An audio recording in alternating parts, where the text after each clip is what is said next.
ಪ್ರಾರ್ಥನೆ ಮಾಡಿಕೊಳ್ಳೋಣ.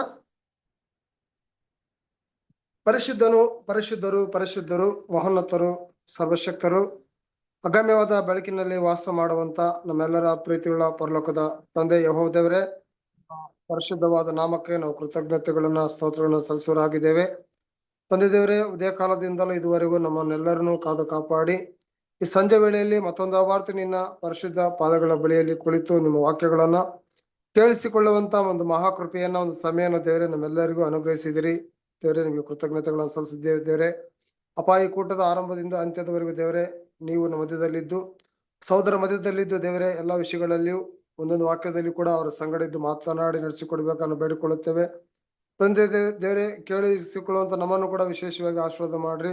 ನಿಮ್ಮ ವಾಕ್ಯಕ್ಕೆ ಅನುಗುಣವಾಗಿ ನಾವು ಜೀವಿಸಿ ನಿಮಗೆ ಮೆಚ್ಚುಗೆ ಮಕ್ಕಳಾಗಿ ಅಪ್ಪ ನಿಮ್ಮ ಪ್ರೀತಿಯಲ್ಲಿ ನಾವು ನೆಲೆಗೊಂಡವರಾಗಿ ನಾವು ಲೋಕದಲ್ಲಿ ಜೀವಿಸುವಂತೆ ನಮ್ಮನ್ನು ಬಲಪಡಿಸಿ. ತಂದೆ ದೇವರೇ, ಆದಿಯಿಂದ ಅಂತ್ಯದವರೆಗೂ ನಮ್ಮ ಜೊತೆಯಲ್ಲಿದ್ದು ನಿನ್ನೆ ತಾ ನಡೆಸಿಕೊಡ್ಬೇಕಾಗಿ ನಾನು ಬೇಡಿಕೊಳ್ಳುತ್ತಾ ಈ ಚಿಕ್ಕ ಪ್ರಾರ್ಥನೆಯನ್ನ ನಿಮ್ಮ ಪ್ರೀತಿಯ ಒಬ್ಬನೇ ಮಗನು, ನಮ್ಮೆಲ್ಲರ ಕರ್ತನು, ರಕ್ಷಕನು, ಒಡೆಯನು, ವಿಮೋಚಕನು ಆಗಿರುವ ಯೇಸು ಕ್ರಿಸ್ತನ ಪರಿಶುದ್ಧವಾದ ನಾಮದಲ್ಲಿ ಪ್ರಾರ್ಥಿಸಿ ಬೇಡಿ ಹೊಂದಿಕೊಂಡಿದ್ದೇವೆ ನಮ್ಮ ಪರಲೋಕದ ತಂದೆ. ಆಮೇಲೆ ಥ್ಯಾಂಕ್ ಯು ಬ್ರದರ್.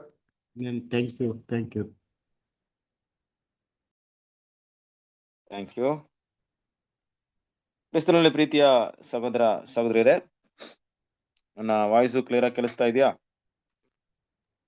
ಕ್ಲಿಯರ್ ಇದೆ ರೀ. ಓಕೆ. ದೇವರ ಕೃಪೆಯಿಂದ ಈ ಒಂದು ಸಮಯದಲ್ಲಿ ಕೂಡ ದೇವರ ನಮ್ಮನ್ನ ಜೀವಿತರ ಸಂಖ್ಯೆಯಲ್ಲಿ ಎನಿಸಿ ದೇವರ ವಾಕ್ಯವನ್ನು ಕೇಳುವಂತ ಒಂದು ಸದಾವಕಾಶ ಮಾಡಿಕೊಟ್ಟಿದ್ದಾರೆ. ಕ್ರಿಸ್ತನಲ್ಲಿ ಪ್ರೀತಿಯ ಸಹೋದರರೇ, ನಮ್ಮೆಲ್ಲರಿಗೂ ತಿಳಿದಿರೋ ಪ್ರಕಾರವಾಗಿ ನಾವು ರೋಮಪುರದವರಿಗೆ ಬರೆದಂತ ಪತ್ರಿಕೆಯ ಒಂದು ಭಾಗವನ್ನ ಸ್ಟಡಿ ಮಾಡ್ತಾ ಇದೀವಿ. ಅದರಲ್ಲಿ 8ನೇ ಅಧ್ಯಾಯದಲ್ಲಿ ನಾವೆಲ್ಲರೂ ಇದ್ದೀವಿ. ಎಷ್ಟನೇ ಭಾಗ ನೋಡ್ಬೇಕಾಗಿದೆ?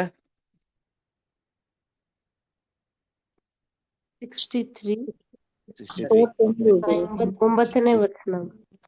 ಓಕೆ. 8ನೇ ಅಧ್ಯಾಯ 9th verse. 9th verse. Good. ಹಾಗಾಗಿ ನಾವು ಹಿಂದಿನ ಒಂದು ವಾಕ್ಯದಲ್ಲಿ ನೋಡ್ಬೇಕಾದ್ರೆ 8ನೇ ಅಧ್ಯಾಯ 8ನೇ ವಾಕ್ಯವನ್ನು ಕೂಡ ನಾವು ನೋಡಿದ್ವಿ ಅಲ್ವಾ? ಕ್ರಿಸ್ತನ ಪ್ರೀತಿಯ ಸಹೋದರರೇ, ಶರೀರ ಭಾವಾಧೀನರು ದೇವರಿಗೆ ಮೆಚ್ಚುಗೆಯಾಗಿರಲಾರರು ಅನ್ನೋಂಥ ಒಂದು ವಿಷಯವನ್ನ ಕೂಡ ನಾವು ಇಲ್ಲಿ ನೋಡಿದ್ವಿ. ಸೊ ಇದ್ರ ಪ್ರಕಾರ ನಾವು ಹಲವಾರು ವಿಷಯವನ್ನ ನಾವು ಸ್ಟಡಿ ಮಾಡಿದ್ವಿ ಅಲ್ವಾ? ಯಾಕಂದ್ರೆ ಈ ಒಂದು ಟಾಪಿಕ್ ನೋಡಿ, ಈಗ ದೇವರ ಮಕ್ಕಳು ಗಮನದಲ್ಲಿ ಇಟ್ಟು ನೋಡ್ಬೇಕಾದಂತ ವಿಷಯ ಏನಪ್ಪಾ ಅಂದ್ರೆ, ನಾವು ಶರೀರದ ಒಂದು ಭಾವದವರಾಗಿದ್ದು ಅಲ್ಲಿಂದ ನಾವು ಮುಂದಿನ ಹಂತಕ್ಕೆ ನಾವೆಲ್ಲರೂ ಹೋಗ್ಬೇಕಾಗಿ ನಮ್ಮ ಮುಂದೆ ಇಟ್ಟಿರುವಂತ ಒಂದು ದೊಡ್ಡ ಟಾಸ್ಕ್, ನಮ್ಮ ಮುಂದೆ ಇರುವಂತ ದೊಡ್ಡ ಗುರಿ ಏನಪ್ಪಾ ಅಂದ್ರೆ, ಕಾನ್ಸಂಟ್ರೇಷನ್ ಮಾಡಿರುವಂತ ಪ್ರತಿಯೊಬ್ಬ ದೇವರ ಮಕ್ಕಳಿಗೂ ಕೂಡ ಈ ಶರೀರ ಭಾವದಿಂದ ನಾವು ಆತ್ಮಿಕ ಭಾವದವರಾಗಿ ಜೀವಿಸೋದಕ್ಕೆ ಮುಂದುವರಿಬೇಕಾಗಿದೆ. ಹಾಗೆ ನಾವು ಮುಂದುವರಿಯೋದಕ್ಕೆ ದೇವರ ಆತ್ಮ, ದೇವರ ಸತ್ಯ, ದೇವರ ಕೃಪೆ ಇವೆಲ್ಲ ಕೂಡ ನಮ್ಗೆ ಸಹಾಯಕವಾಗಿದೆ. ನಾವು ಲಾಸ್ಟ್ ಟೈಮ್ ನೋಡಿದ ಪ್ರಕಾರವಾಗಿ ದೇವರ ಪ್ರತಿಯೊಂದನ್ನು ಕೂಡ ಕೊಡಕ್ಕೆ ಸಿದ್ಧವಾಗಿದ್ದಾರೆ. ಆದ್ರೆ ಅದರ ಮುಂದಿನ ಹಂತಕ್ಕೆ ಹೋಗುವಂತ ಒಂದು ಪ್ರಮುಖವಾದಂತ ಕೆಲಸ ನಮ್ಮೆಲ್ಲರ ಕೈಯಲ್ಲಿ ಇದೆ. ಇದೇ ಅಂದ್ಮೇಲೆ ಕ್ರಿಸ್ತನ ಪ್ರೀತಿಯ ಸಹೋದರರೇ, ನೋಡ್ರಿ, ಈಗ ನಾವು ಹುಟ್ಟಿದ ಮೇಲೆ ಮಕ್ಕಳು ಏನಾಗ್ತಾರೆ, ಈ ಮಕ್ಕಳು ಹುಟ್ಟಿದ ಮೇಲೆ ಅವ್ರು ಬೆಳಿತಾನೆ ಇರ್ತಾರೆ. ಅವ್ರು ಬೆಳೆಯೋದಂತೂ ನಿಂತ್ಕೊಳ್ಳಲ್ಲ. ಅದರ ಅರ್ಥವೇನಂದ್ರೆ, ಅವ್ರನ್ನ ನಾವು ಬೆಳಿದೇ ಇರಕ್ಕೆ ಆಗಲ್ಲ, ಬೆಳಿದೇ ಇಡ್ಸಕ್ ಆಗಲ್ಲ. ಒಂದ್ 2 ತಿಂಗಳು 2 ವರ್ಷ ಮಗು, ಮುಂದಿನ ವರ್ಷ 3 ವರ್ಷಕ್ಕೆ ಆಗುತ್ತೆ, ಹಾಗೆ ಬೆಳೀತಾ ಇರುತ್ತೆ. ಮತ್ತೆ ಯೌವನಸ್ಥವಾಗಿ ಬೆಳೀತಾ ಇರ್ತಾರೆ. ಮುಂದಿನ ವರ್ಷಗಳಲ್ಲಿ ಅವ್ರು ದೊಡ್ಡವರಾಗ್ತಾರೆ.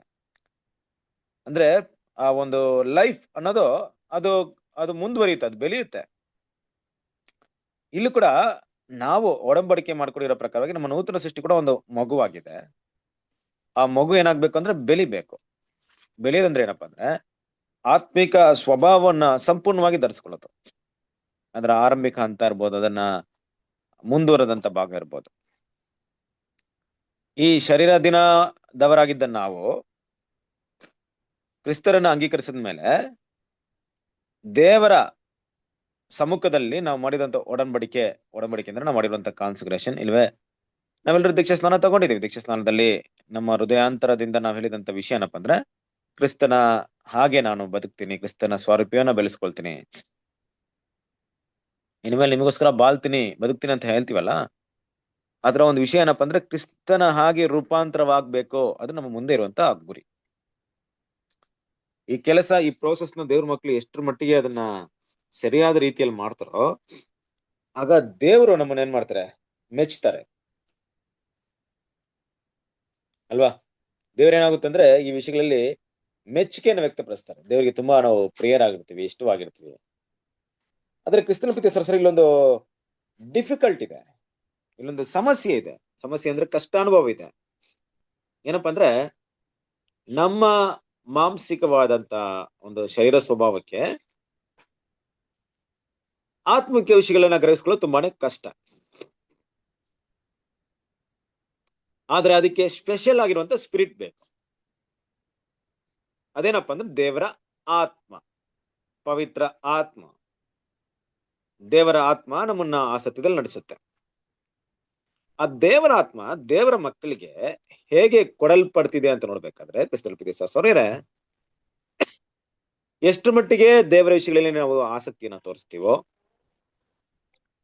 ಎಷ್ಟರ ಮಟ್ಟಿಗೆ ದೇವರ ಕಾರ್ಯಗಳು ನಾವು ಬೆಳವಣಿಗೆನ ಬೆಳಿಬೇಕಂತ ಒಂದು ವಿಷಯನ ಮುಂದುವರಿತಾ ಇರ್ತೀವೋ, ಹೇಗಾದ್ರೂ ನಾವು ಕ್ರಿಸ್ತನ ಸಾರೂಪ್ಯದಲ್ಲಿ ಬೆಳಿಬೇಕಂತ ಭಾವನೆಗಳೆಲ್ಲ ಇದ್ದಾಗ ನಮ್ಮಲ್ಲಿ ದೇವರ ಆತ್ಮವು ಕೊಡಲ್ಪಡುತ್ತೆ. ಬರ್ತಾ ಬರ್ತಾ ಹೆಚ್ಚಾಗಿ ಕೊಡಲ್ಪಡ್ಬೋದು. ಒಂದೇ ನಾವು ದೀಕ್ಷಾಸ್ನಾನ ತಗೊಂಡಾಗ, ಕಾನ್ಸಂಟ್ರೇಷನ್ ಮಾಡಿದಾಗ ನಮ್ಗೆ ಸಿಕ್ಕಿದಕ್ಕಿಂತ ಇನ್ನೂ ಹೆಚ್ಚಾಗಿ ಆ ಆತ್ಮವನ್ನು ಏನ್ ಮಾಡ್ಬೋದು, ದೇವ್ರ ಕಡೆಯಿಂದ ನಾವು ಪಡ್ಕೊಳ್ಬಹುದು. ಆ ಆತ್ಮದ ಅನುಗ್ರಹ ಇನ್ನೂ ಹೆಚ್ಚಾಗಿರ್ಬೋದು. ಅದು ಯಾವುದರ ಬೇಸ್ ಮೇಲೆ ಇರುತ್ತೆ ಅಂದ್ರೆ ನಮ್ಮ ಪಾತ್ರೆಯ ಅಳತೆಯ ಮೇಲೆ ಇರುತ್ತೆ. ನಮ್ಮ ಪಾತ್ರೆಯ ಅಳತೆ ಅಂದ್ರೆ ನಮ್ಮ ಪಾತ್ರೆ, ಹೃದಯ ಅನ್ನುವಂತ ಪಾತ್ರೆಯಲ್ಲಿ ನಾವು ಎಷ್ಟು ಖಾಲಿ ಎಂಟಿ ಮಾಡ್ತೀವೋ, ಶರೀರ ಭಾವ ಸ್ವಭಾವನ ಖಾಲಿ ಮಾಡ್ತೀವೋ, ಅಷ್ಟರ ಮಟ್ಟಿಗೆ ಪವಿತ್ರಾತ್ಮದ ಸ್ವಭಾವ ನಮ್ಮಲ್ಲಿ ತುಂಬಿಕೊಳ್ಳುತ್ತೆ. ನಮ್ಮೆಲ್ಲರ ಪಾತ್ರೆ ಎಷ್ಟು ದೊಡ್ಡದಿರುತ್ತೆ ಅಷ್ಟು ದೊಡ್ಡದು ದೇವರ ಆತ್ಮ. ಹಾಗಾಗಿ ದೇವರ ಮಕ್ಕಳು ನಾವು ಶರೀರ ಭಾವನ ಕಡಿಮೆ ಮಾಡದೆ ದೇವರ ಆತ್ಮವನ್ನು ಹೊಂದ್ಕೊಳ್ಳಕ್ಕೆ ಸಾಧ್ಯತೆ ಇಲ್ಲ. ಶರೀರ ಭಾವದಲ್ಲೇ ಇದ್ದು ದೇವರ ಆತ್ಮವನ್ನ ಸಂಪೂರ್ಣವಾಗಿ ದೇವರ ಆತ್ಮದಲ್ಲಿ ತುಂಬಿರೋದಕ್ಕೂ ಸಾಧ್ಯತೆ ಇಲ್ಲ. ದೇವರ ಆತ್ಮ ಯಾವ ರೀತಿಯಲ್ಲಿ ಸಿಕ್ಕಿರುತ್ತಂದ್ರೆ ನಾವು ದೇವರ ವಿಷಯಗಳಲ್ಲಿ, ದೇವರ ವಾಕ್ಯಗಳಲ್ಲಿ ದೇವರ ಗುಣಗಳನ್ನ, ದೈವಿಕ ಗುಣಗಳನ್ನ ಬೆಳೆಸುವುದರಲ್ಲಿ ತೋರಿಸುವಂತ ಆಸಕ್ತಿಯ ಮೇರೆಗೆ ಅವರವರಿಗೂ ಅವರವರ ಹೃದಯದ ಭಾವನೆಗಳ ಆಸಕ್ತಿಯ ಮೇರೆಗೆ ದೇವರಿಂದ ಕೊಡಲ್ಪಡುತ್ತೆ. ಇದನ್ನ ನಾವೆಲ್ಲರೂ ಗ್ರಹಿಸ್ಕೊಳ್ಬೇಕು. ಇವತ್ತು ನಾವು ತುಂಬಾ ಹೆಚ್ಚಾಗಿ ದೇವರಿಂದ ಆತ್ಮವನ್ನ ಪಡ್ಕೊಳ್ಬಹುದು. ನಾಳೆ ದಿವಸ ನಮ್ಮ ಶರೀರ ಭಾವದ ಸ್ವಭಾವನ ಬೆಳೆಸ್ಕೊಂಡು ಆ ಆತ್ಮವನ್ನ ಕಡಿಮೆನೂ ಮಾಡಬಹುದು. ಇಲ್ಲ ನಾಳೆ ಈ ಶರೀರ ಭಾವದ ಸ್ವಭಾವನ ಸಾಯಿಸಿ ಅದನ್ನ ತೆಗೆದಾಕಿ ಆತ್ಮನ ಇನ್ನೂ ಹೆಚ್ಚಾಗಿ ಪಡ್ಕೊಬಹುದು.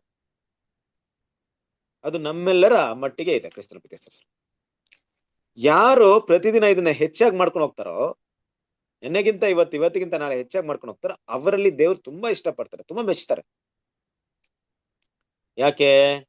ಯಾಕೆಂದ್ರೆ ಕ್ರಿಸ್ತನ ಪ್ರೀತಿಯ ಸಹೋದರರೇ, ನಮ್ಮೆಲ್ರಿಗೂ ಗೊತ್ತು, ಒಂದು ಮಗು ಹುಟ್ಟಿದಾಗ ಅದು ಬೆಳೀತಾ ಬೆಳೀತಾ ತಂದೆ ತಾಯಿಂದ್ರು ಪೋಷಕರು ಆ ಮಕ್ಕಳಿಗೆ ಹಲವಾರು ವಿಷಯಗಳನ್ನ, ಮಾಹಿತಿನ ಹೇಳ್ಕೊಡ್ತಾರೆ. ಆ ಮಗು ಗ್ರಹಿಸ್ಕೊಂಡು ಅದರಂತೆ ಬೆಳಿಬೇಕಂತ ಆಸೆ ಪಡ್ತಾರೆ. ಒಳ್ಳೆ ಮಾಹಿತಿಗಳಿರ್ಬೋದು, ಜೀವನದ ಮೌಲ್ಯಗಳಿರ್ಬೋದು, ಹಲವಾರು ವಿಷಯಗಳು ಪೇರೆಂಟ್ಸ್ ಇಂದ, ಪೋಷಕರಿಂದ, ಹೆತ್ತವರಿಂದ ಆ ಒಂದು ಶಿಕ್ಷಣ ಮಕ್ಕಳಿಗೆ ಹೋಗ್ತಾ ಇರುತ್ತೆ. ಎಷ್ಟು ಮಟ್ಟಿಗೆ ಹೇಳಿದಾಗ ಮಕ್ಕಳು ಅದನ್ನ ಗ್ರಹಿಸ್ಕೊಳ್ತಾರೆ, ಅಷ್ಟು ಮಟ್ಟಿಗೆ ಮಕ್ಕಳ ಮೇಲೆ ಪ್ರೀತಿ ಬರುತ್ತೆ. ಕರೆಕ್ಟ್ ಅಲ್ವಾ? ಅದನ್ನ ಎಷ್ಟು ಚೆನ್ನಾಗಿ ಅವ್ರು ಅರ್ಥ ಮಾಡ್ಕೊಳ್ತಾರೋ, ಎಷ್ಟು ಚೆನ್ನಾಗಿ ನಾವ್ ಹೇಳಂತ ವಿಷಯಕ್ಕೆ ಕಿವಿಗೊಡ್ತಾರೋ, ಇದನ್ನ ಮಾಡ್ಬೇಡ ಅಂದಾಗ ಅದನ್ನ ಬಿಟ್ಬಿಟ್ಟು ಇದನ್ನ ಮಾಡು ಅಂದಾಗ ಅದನ್ನ ಮಾಡ್ತಾರೋ, ಅವಾಗ ಅಷ್ಟು ಮಟ್ಟಿಗೆ ಅವ್ರ ಮೇಲೆ ಏನಾಗುತ್ತೆ, ಪ್ರೀತಿ ಹೆಚ್ಚಾಗುತ್ತೆ. ದೇವ್ರು ಕೂಡ ಹಾಗೆ.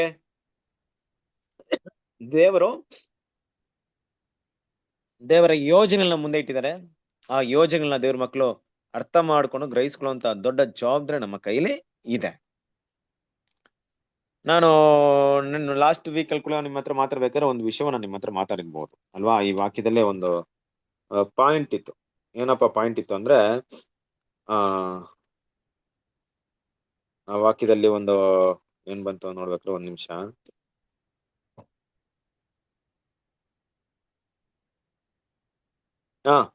ಅಲ್ವಾ, 8ನೇ ಅಧ್ಯಾಯ 6ನೇ ವಾಕ್ಯದಲ್ಲಿ ಶರೀರ ಭಾವದಗಳ ಮೇಲೆ ಮನಸ್ಸಿಡುವುದು ಮರಣ, ಪವಿತ್ರಾತ್ಮನವುಗಳ ಮೇಲೆ ಮನಸ್ಸಿಡುವುದು ಜೀವವು ಮನಃಶಾಂತಿಯು ಅಂತ ನಾವು ನೋಡಿದ್ವಿ ಅಲ್ವಾ. ಈ ಮನಃಶಾಂತಿ ಇದೆಯಲ್ಲ, ಈ ಮನಃಶಾಂತಿ ನಾವು ಪ್ರತಿದಿನ ದೇವರ ಆತ್ಮವನ್ನ ಎಷ್ಟರ ಮಟ್ಟಿಗೆ ಪಡಿತಾ ಇರ್ತೀವೋ ಅಷ್ಟ್ರ ಮಟ್ಟಿಗೆ ಈ ಮನಃಶಾಂತಿ ನಮ್ಗೆ ಸಿಗ್ತಾ ಇರುತ್ತೆ ಅಲ್ವಾ. ದೇವರ ಆತ್ಮ ನಮ್ಮಲ್ಲಿದ್ದಾಗ ಅದು ನಮ್ಮಲ್ಲಿ ಇರೋದಕ್ಕೆ ಒಂದು ಗುರ್ತಿರ್ಬೇಕಲ್ವಾ, ಆ ಸೈನ್ ಇರ್ಬೇಕಲ್ವಾ. ಆ ನೋಡ್ರಿ, ಒಬ್ಬ ಸ್ಪೋರ್ಟ್ಸ್ ಮ್ಯಾನ್, ಒಬ್ಬ ಕ್ರಿಕೆಟ್ ಆಡುವಂತ ವ್ಯಕ್ತಿಯಲ್ಲಿ ಆ ಕ್ರಿಕೆಟ್ ಅವನು ಯಾವಾಗ್ಲೂ ಆಡ್ತಾ ಇದ್ದಾನೆ, ಅದೇ ಒಂದು ಹುಚ್ಚಾಗಿರ್ತಾನೆ ಅಂದ್ರೆ ಅದು ಹೆಂಗಿರುತ್ತೆ, ಅವರ ಗುಣಗಳಲ್ಲಿ, ಭಾವನೆಯಲ್ಲಿ, ಮಾತಲ್ಲಿ ವ್ಯಕ್ತವಾಗ್ತಾ ಇರುತ್ತೆ. ಅವರೆಲ್ಲರೂ ಅದಕ್ಕೆ ಜಾಸ್ತಿ ಪ್ರಾಮುಖ್ಯತೆ ಕೊಡ್ತಾ ಇರ್ತಾರೆ. ಕರೆಕ್ಟ್ ಅಲ್ವಾ. ಅದಕ್ಕೆ ಏನಂತ ಕರೀತಾರೆ, ಸ್ಪೋರ್ಟ್ಸ್ ಸ್ಪಿರಿಟ್ ಅಂತ ಕರೀತಾರೆ. ಸ್ಪೋರ್ಟ್ಸ್ ಸ್ಪಿರಿಟ್ ಅಂದ್ರೆ ಅದೇ ಒಂದು ಮೈಂಡ್ ಸೆಟ್ ಅವ್ರಿಗೆ ಯಾವಾಗ್ಲೂ ಇರುತ್ತೆ. ಹಾಗೆ ದೇವ್ರ ಮಕ್ಳು ಇಲ್ಲೂ ಕೂಡ ನೋಡ್ಬೇಕಾದ್ರೆ ನಾವು ಯಾವಾಗ ದೇವರ ಆತ್ಮವನ್ನ ಪಡ್ಕೊಳ್ತಿದ್ವೋ ಆ ಸ್ಪಿರಿಟ್ ನಮ್ಮಲ್ಲಿ ಇರುತ್ತೆ. ಆ ಸ್ಪಿರಿಟ್ ನಮ್ಮಲ್ಲಿ ಒಂದು ಮನಃಶಾಂತಿಯನ್ನ ಕೊಡ್ತಾ ಇರುತ್ತೆ. ದೇವರ ಸ್ಪಿರಿಟ್ ನಮ್ಮಲ್ಲಿ ಇದ್ದಾಗ ಮನಃಶಾಂತಿ ಸಿಗುತ್ತೆ. ಅಶುದ್ಧಾತ್ಮ ಇದ್ದಾಗ ಏನಾಗುತ್ತೆ, ಬೈಬಲ್ ಅಲ್ಲಿ ಯಾರಾದ್ರೂ ನಿಮ್ಗೆ ಗುರ್ತಿದ್ಯಾ, ದೇವರ ಆತ್ಮ ಹೋಗಿ ಬೇರೆ ಆತ್ಮ ಬಂದು ಅವರ ಒಂದು ನೆಮ್ಮದಿ ಮನಃಶಾಂತಿನ ಕಳ್ಕೊಂಡು. ಸೌಲ್ ವೆರಿ ಗುಡ್ ಅಲ್ವಾ. ಸೌಲ್ ಬಗ್ಗೆ ಗೊತ್ತು ಅಲ್ವಾ, ಒಳ್ಳೆ ಒಬ್ಬ ರಾಜ.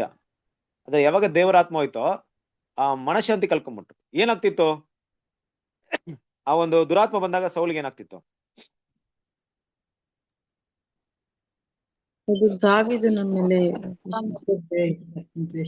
ಓಕೆ, ಆದ್ರೆ ಏನ್ ಕ್ಯಾರೆಕ್ಟರ್ ಬರ್ತಾ ಇತ್ತು ಮೈಂಡ್ ಅಲ್ಲಿ ಅವ್ರಿಗೆ ಆ ದುರಾತ್ಮ ಏನ್ ಕ್ಯಾರೆಕ್ಟರ್ ಕೊಡ್ತಾ ಇತ್ತು ಮೈಂಡ್ ಅಲ್ಲಿ? ಅದು ಕೊಲೆ ಮಾಡೋದು. ಆ ದ್ವೇಷ, ಅಸೂಯೆ ಅನ್ನುವಂತ ಕ್ಯಾರೆಕ್ಟರ್ನ ಕೊಡ್ತಾ ಇತ್ತು ಅಲ್ವಾ ಕ್ರಿಸ್ತನ ಪಿತೇಶ್ವರ ಸರ್. ಸೊ ಅದ್ ಬಂದ್ಮೇಲೆ ಏನಾಗ್ತಿತ್ತು ಅಂದ್ರೆ ಅಲ್ಲಿ ಇದ್ ಮಾಡ್ಬೇಕಾದ್ರೆ ಅಲ್ಲಿ ಏನಾಗ್ತಿತ್ತು ಅಂದ್ರೆ ಒಂಥರ ಸ್ಟ್ರೋಕ್ ಆದಂಗ ಆಗ್ತಿತ್ತು ಅವ್ರಿಗೆ, ಪ್ಯಾರಲೈಸ್ ಆದಂಗೆ ಅಲ್ವಾ, ಒಂಥರ ಆಗ್ತಿತ್ತು ಅವ್ರಿಗೆ. ಬೈಬಲ್ ಕೆಲವೊಂದು ವಿಷಯ ಇದೆ ಅಲ್ವಾ. ಆತರ ಆಗ್ಬೇಕಾದ್ರೆ ಏನಾಗ್ತಿತ್ತು, ದಾವಿದನ ಒಂದು ಸಂಗೀತವನ್ನ ಹಾಡ್ಬೇಕಾದ್ರೆ ದುರಾತ್ಮ ಹೋಗ್ತಾ ಇತ್ತು ಅಲ್ವಾ. ಯೋಚನೆ ಇಲ್ದಿದ್ರೆ ತುಂಬಾ ಕಷ್ಟ ಪಡ್ತಿದ್ದ ಸೌಲನ್. ಯೋಚನೆ ಮಾಡಿ ಏನಪ್ಪಾ ಅಂದ್ರೆ ಈ ದುರಾತ್ಮ ಅಂದಾಗ ಇದು ದುರಾತ್ಮ ಏನಕ್ಕೋಸ್ಕರ ಇದೆ ಅಂದ್ರೆ ಆ ಕೆಟ್ಟ ಗುಣಲಕ್ಷಣಗಳ ಫಲಿತಾಂಶ. ಅದು ಔಟ್ ಸೈಡ್ ಹೃದಯದಲ್ಲಿರುವಂತ ದ್ವೇಷ. ಅದೇ ನಾವು ನೋಡ್ತೀವಲ್ಲ, ಸೌಲನು ಕೊಂದದ್ದು 1000, ದಾವಿದನು ಕೊಂದದ್ದು 10,000 ಅಂದಾಗ ಅವು ಹೊಟ್ಟೆ ಕಿಚ್ಚು ದ್ವೇಷ ಎಲ್ಲ ಬರ್ತಾ ಇತ್ತು ನೋಡ್ರಿ. ಅದರಿಂದ ದುರಾತ್ಮ ಬಂದು ಆತಲ್ಲಿ ತುಂಬಿಕೊಂಡಿತ್ತು. ದುರಾತ್ಮ ಬಂದು ಸೌಲನ್ನ ಪೀಡಿಸ್ತಾ ಇತ್ತು. ಕ್ರಿಸ್ತನ ಪಿತೇಶ್ವರ ಈ ರೀತಿಯಾದಂತ ದುರಾತ್ಮ, ಆ ದುರಾತ್ಮಗಳ ಗುಣಲಕ್ಷಣ ದೇವರು ನಮ್ಮನ್ನ ಬಿಡಿಸಿದ್ದಾರೆ. ಆಗಿರ್ಬೇಕಾದ್ರೆ ಪ್ರತಿದಿನ ಆ ದುರಾತ್ಮಗಳಿಂದ ನಮ್ಮನ್ನ ಬಿಡುಗಡೆ ಮಾಡಿರ್ಬೇಕಾದ್ರೆ ಆ ದುರಾತ್ಮಗಳು ನಮ್ಮ ದೇಹದಲ್ಲಿ ಇದ್ದು ಅದು ಮಾಡಿದಂತ ಕೆಲವೊಂದು ಗುಣಲಕ್ಷಣಗಳು ನಮ್ಮ ದೇಹದಲ್ಲಿ ಉಳ್ಕೊಂಡಿದೆ. ದೆವ್ವನ ನಮ್ಮಿಂದ ಓಡಿಸ್ಬಿಟ್ಟಿದ್ದಾರೆ ದೇವ್ರು ಅಲ್ವಾ. ದೆವ್ವ ಅಂತ ಇದೀವಲ್ಲ, ನಿಜವಾಗ್ಲೂ ನಮ್ಮಿಂದ ದೆವ್ವನ ಓಡಿಸೋವ್ರೆ, ದುರಾತ್ಮಗಳನ್ನ ಓಡಿಸೋವ್ರೆ. ದುರಾತ್ಮ ದೆವ್ವ ಎಲ್ಲ ಒಂದೇ ಅಲ್ವಾ. ಆದ್ರೆ ಈ ದುರಾತ್ಮ ಹೋದ್ಮೇಲೆ ಅದರ ಗುಣಲಕ್ಷಣ ನಮ್ಮ ದೇಹದಲ್ಲಿದೆ. ಈಗ ದೇವ್ರು ಏನ್ ಮಾಡ್ಬೇಕಂದ್ರೆ ಆ ಗುಣಲಕ್ಷಣ ಇಲ್ದೆ ಹಾಗೆ ನಾವು ನೋಡ್ಕೊಬೇಕು, ಅದನ್ನ ಕಡಿಮೆ ಮಾಡ್ಬೇಕು. ಇನ್ನು ಶರೀರ ಭಾವದ ಅಂದ್ರೆ ಸೈತನ್ನ ಒಳಕ್ರಿಯೆಗಳು ವಿಷಯಗಳೆಲ್ಲ ಕಡಿಮೆ ಮಾಡ್ಬೇಕಾದ್ರೆ ಆತ್ಮನಿಂದ ತುಂಬಿರೋವರಾಗಿರ್ಬೇಕು. ಒಂದ್ ವೇಳೆ ನಾವು ಈ ಆತ್ಮದಲ್ಲಿ ಬೆಳೆಯುವಂತ ಹಂತವನ್ನ ನಾವು ಕುಂಠಿತ ಮಾಡಿದ್ರೆ ಮತ್ತೆ ಏನಾಗ್ಬೋದು,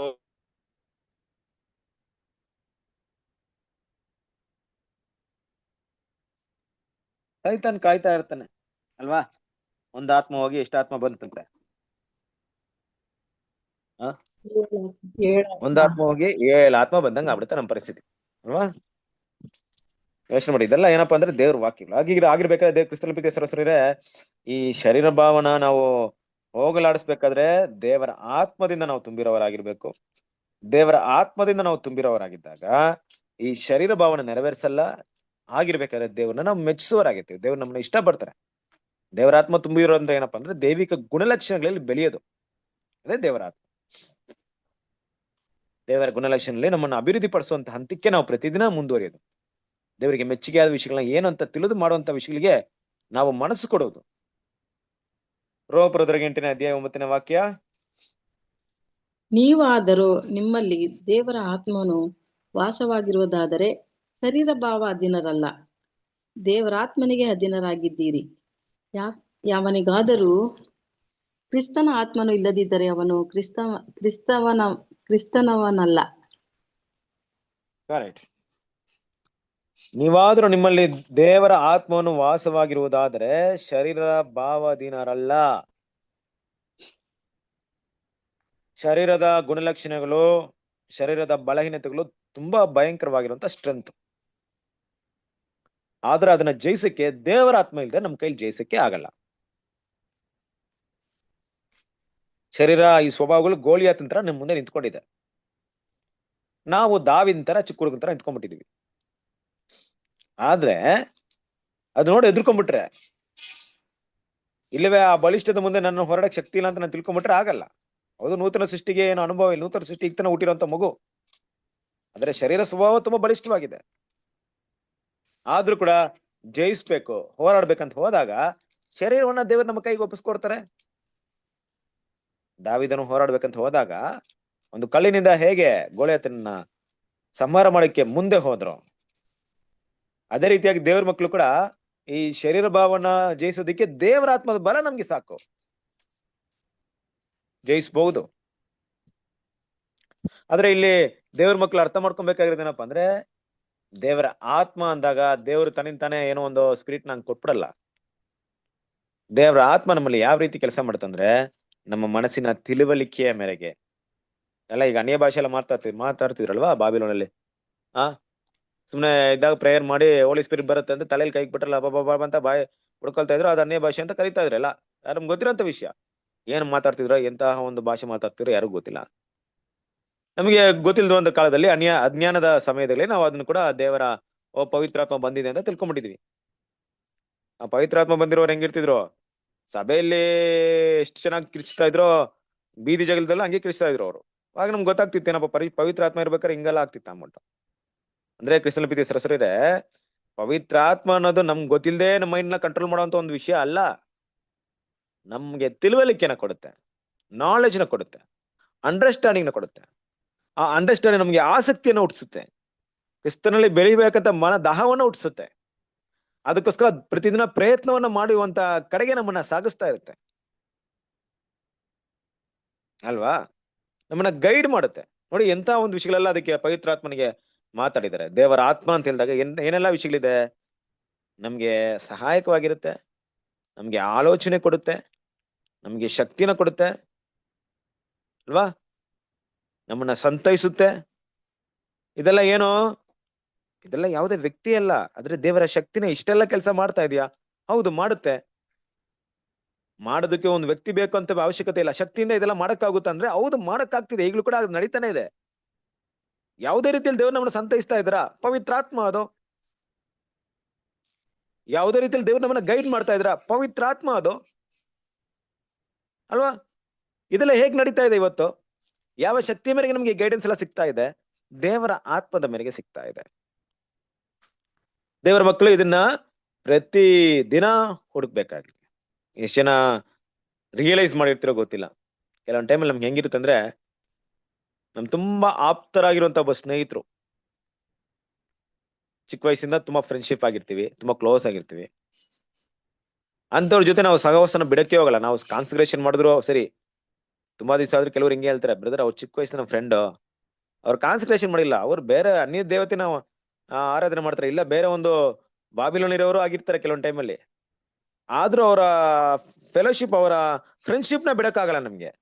ಕೆಲವರಿಗೆ ಅಂತೂ ಅವ್ರ ಜೊತೆ ತುಂಬಾ ಒಡನಾಟ ಇರುತ್ತೆ. ದೇವ್ರ ವಾಕ್ಯನ ಕೇಳ್ತೀವಿ, ಕೇಳನ್ ಮಾಡ್ತೀವಿ ಅಂದ್ರೆ ಅವ್ರ ಜೊತೆ ಅವ್ರ ಮಾಹಿತಿಗಳನ್ನ ಕೇಳ್ತಾ ಇರ್ತೀವಿ. ಯಾಕಂದ್ರೆ ಅವ್ರು ತುಂಬಾ ಕ್ಲೋಸ್ ಆಗಿರ್ತೀವಿ, ನಾವು ತುಂಬಾ ಆಪ್ಟ್ ಆಗ್ಬಿಡ್ತಾರೆ ಮನಸ್ಸಿಗೆ. ಯೋಚನೆ ಮಾಡಿ ಕ್ರಿಸ್ತನ ಪ್ರೀತಿ ಸರ್ ಎಂತ ಮನುಷ್ಯನಾಗಿದ್ರು, ಆತನಲ್ಲಿ ದೇವರಾತ್ಮ ಇಲ್ದೇ ಇದ್ದಾಗ, ದೇವರ ಸತ್ಯಗಳು ಗೊತ್ತಿಲ್ಲದೆ ಇದ್ದಾಗ, ಆತನನ್ನ ಯೂಸ್ ಮಾಡಕ್ಕೆ ಯಾರಿಂದ ತುಂಬಾ ಈಸಿ ಆಗುತ್ತೆ? ಸೈತಾನಿಂದ ತುಂಬಾ ಈಸಿ ಆಗುತ್ತೆ. ಯಾರು ದೇವ್ರ ಮಕ್ಕಳಾಗಿಲ್ವೋ, ಸತ್ಯವನ್ನ ಜ್ಞಾನ ತಿಳ್ಕೊಂಡಿರಲ್ವೋ, ಆತ್ಮಿಕ ಸಂಬಂಧಪಟ್ಟಂತ ವಿಷಯಗಳಿರ್ಬೋದು, ನಮ್ಮ ಜೀವನದ ಸಂಬಂಧಪಟ್ಟ ವಿಷಯಗಳಿರ್ಬೋದು, ಅವರಲ್ಲಿ ಆಲೋಚನೆ ಕೇಳುವುದಾಗಿದ್ರೆ ಆ ವ್ಯಕ್ತಿಗಳು ನಮ್ಗೆ ದುಷ್ಟ ಮಾಹಿತಿನ ಕೊಡಕ್ಕೆ ಸೈತಾನ ಅವ್ರನ್ನ ಯೂಸ್ ಮಾಡ್ತಾ ಇರ್ತಾರೆ.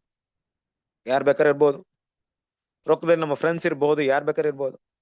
ಯಾಕಂದ್ರೆ ಅವರು ಸೈತಾನ ಕಂಟ್ರೋಲ್ ಇದ್ದಾರೆ. ಅವ್ರಿಗೆ ದೇವರ ಯೋಜನೆ ಗೊತ್ತಿಲ್ಲ, ದೇವರ ಸತ್ಯ ಗೊತ್ತಿಲ್ಲ, ನಾವು ಹೋಗ್ತಿರೋಂಥ ದಾರಿಯಲ್ಲಿ ಅವ್ರು ಬರ್ತಾ ಇಲ್ಲ. ಯಾಕೆ ವಿಚಾರ ಹೇಳ್ತಾ ಇದ್ದೀನಂದ್ರೆ, ಕೆಲವ್ರಿಗಂತೂ ಪವಿತ್ರಾತ್ಮನ ನಡೆಸುವಿಕೆಗೆ ಇಷ್ಟನೇ ಆಗಲ್ಲ. ಇಷ್ಟ ಅಲ್ಲ ಅಂದ್ರೆ ಏನರ್ಥ? ದೇವ್ರು ಇಸ್ರೇಲ್ ಜನ ನಡೆಸ್ತಾ ಇದ್ರು, ಆದ್ರೆ ಅವ್ರಿಗೆ ಕಣ್ಣಿಗೆ ಕಾಣಿಸುವಂತ ಒಬ್ಬ ರಾಜ ಬೇಕು ಅಂತ ಹೇಳ್ತಿದ್ರು. ನಾವು ಹಂಗೆ ನಮ್ಗೊಂದ್ ಸಂಗಾತಿ ಬೇಕು, ನಮ್ಗೊಂದ್ ಪಾರ್ಟ್ನರ್ ಬೇಕು ಅಂದ್ರೆ ನಮ್ ಜೊತೆ ಚೆನ್ನಾಗಿ ಮಾತಾಡೋರು ಒಬ್ರು ಬೇಕು, ನಮ್ಮ ಮನಸ್ಸುಗಳನ್ನ ಅರ್ಥ ಮಾಡ್ಕೊಳ್ಳೋ ಒಬ್ರು ಬೇಕು. ಫೋನ್ ಕಾಲೋ ಬೇರೆ ಒಂದ್ ಕಾಲೋ ಅವ್ರ ಜೊತೆ ಚೆನ್ನಾಗಿ ಚಾಟಿಂಗ್ ಮಾತಾಡ್ತಾ ಇದ್ರೆ ಸಂತೋಷವಾಗಿರ್ತೀವಿ ನಾವು. ಅಂತವ್ರೆ ತುಂಬಾ ಇಷ್ಟ ನಮ್ಗೆ. ಆದ್ರೆ ಪವಿತ್ರಾತ್ಮ ನಡೆಸುವಿಕೆ ಇಷ್ಟ ಆಗಲ್ಲ. ಅದೇನ್ ಬ್ರದರ್ ಪವಿತ್ರಾತ್ಮ ನಡೆಸುವಿಕೆ? ನಮ್ ಫ್ರೆಂಡ್ಸು, ನಮ್ಗೆ ತುಂಬಾ ಕ್ಲೋಸ್ ಆಗಿರುವಂತ ಚಿಕ್ಕ ವಯಸ್ಸಿನ ಇರುವಂತ ಫ್ರೆಂಡ್ಸ್ ಮಾತ್ರ ನಂಗೆ ಪವಿತ್ರಾತ್ಮ ಮಾತಾಡುತ್ತಾ? ಮಾತಾಡುತ್ತೆ ಕ್ರಿಸ್ತನ ಪ್ರೀತಿಯ ಸರಸರೇ. ದೇವ್ರ ವಾಕ್ಯನ ಓದಿ ಗೈಡೆನ್ಸ್ ನ ತಗೊಳ್ರಿ ಅಲ್ವಾ. ನಿಮ್ ಫ್ರೆಂಡ್ಸ್ ಹತ್ರ 1 ಗಂಟೆ ಮಾತಾಡ್ ನೋಡ್ರಿ.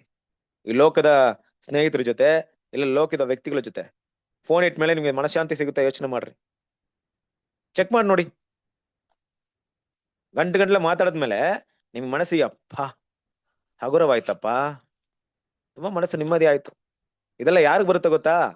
ಬೇರೆಯವ್ರ ಬಗ್ಗೆ ಚಾಡಿ ಹೇಳ್ತಾ, ಅವ್ರ ಬಗ್ಗೆ ಹೇಳ್ತಾ, ಇನ್ನೊಬ್ಬರ ವಿಷಯಗಳನ್ನ ಕೆಟ್ಟದಾಗ ಮಾತಾಡೋರ್ಗೆ ಏನಾಗುತ್ತಂದ್ರೆ, ಅಪ್ಪ ಅವ್ರ ಬಗ್ಗೆ ಎಲ್ಲಾ ವಿಷಯ ಅವ್ರಿಗೆ ಹೇಳ್ಬಿಟ್ಟೆ, ನನ್ ಮನಸ್ಸಲ್ಲಿರೋ ಭಾರನೆಲ್ಲ ಇಳಿಸ್ಬಿಟ್ಟೆ. ಹಂಗೆ ಕೆಲವ್ರು ಮಾತಾಡೋದು, ನನ್ ಮನಸ್ಸಲ್ಲಿರೋ ಭಾರನೆಲ್ಲ ಇಳಿಸ್ಬಿಟ್ಟೆ ಬ್ರದರ್. ನನ್ಗೆ ಯಾರ ಹತ್ರ ಮಾತಾಡಿದ್ರೆ ಬ್ರದರ್ ತುಂಬಾ ಸಂತೋಷ, ನನ್ ಮನಸ್ಸಲ್ಲಿರೋ ಭಾರ ಎಲ್ಲ ಇಲ್ದೋಗುತ್ತೆ. ಏನ್ ಭಾರ ಇಲ್ದೋಗುತ್ತೆ? ನಿಮ್ ಭಾರನ ಹೊರುವಂತ ಶಕ್ತಿ ಅವ್ರಿಗಿದ್ಯಾ ಮನುಷ್ಯರಿಗೆ? ಏನೋ ಸ್ವಾರ್ಥಿಗಳು ನೋಡ್ರಿ ನಾವು. ನಮ್ಗೆ ಭಾರ ಆಗ್ತಿದೆ ಅಂತೆ, ಅದ್ ಕಷ್ಟ ಆಗ್ತಿದೆ ಅಂತೆ, ಇನ್ನೊಬ್ರಿಗೆ ಇಳಿಸ್ತೀವಂತೆ.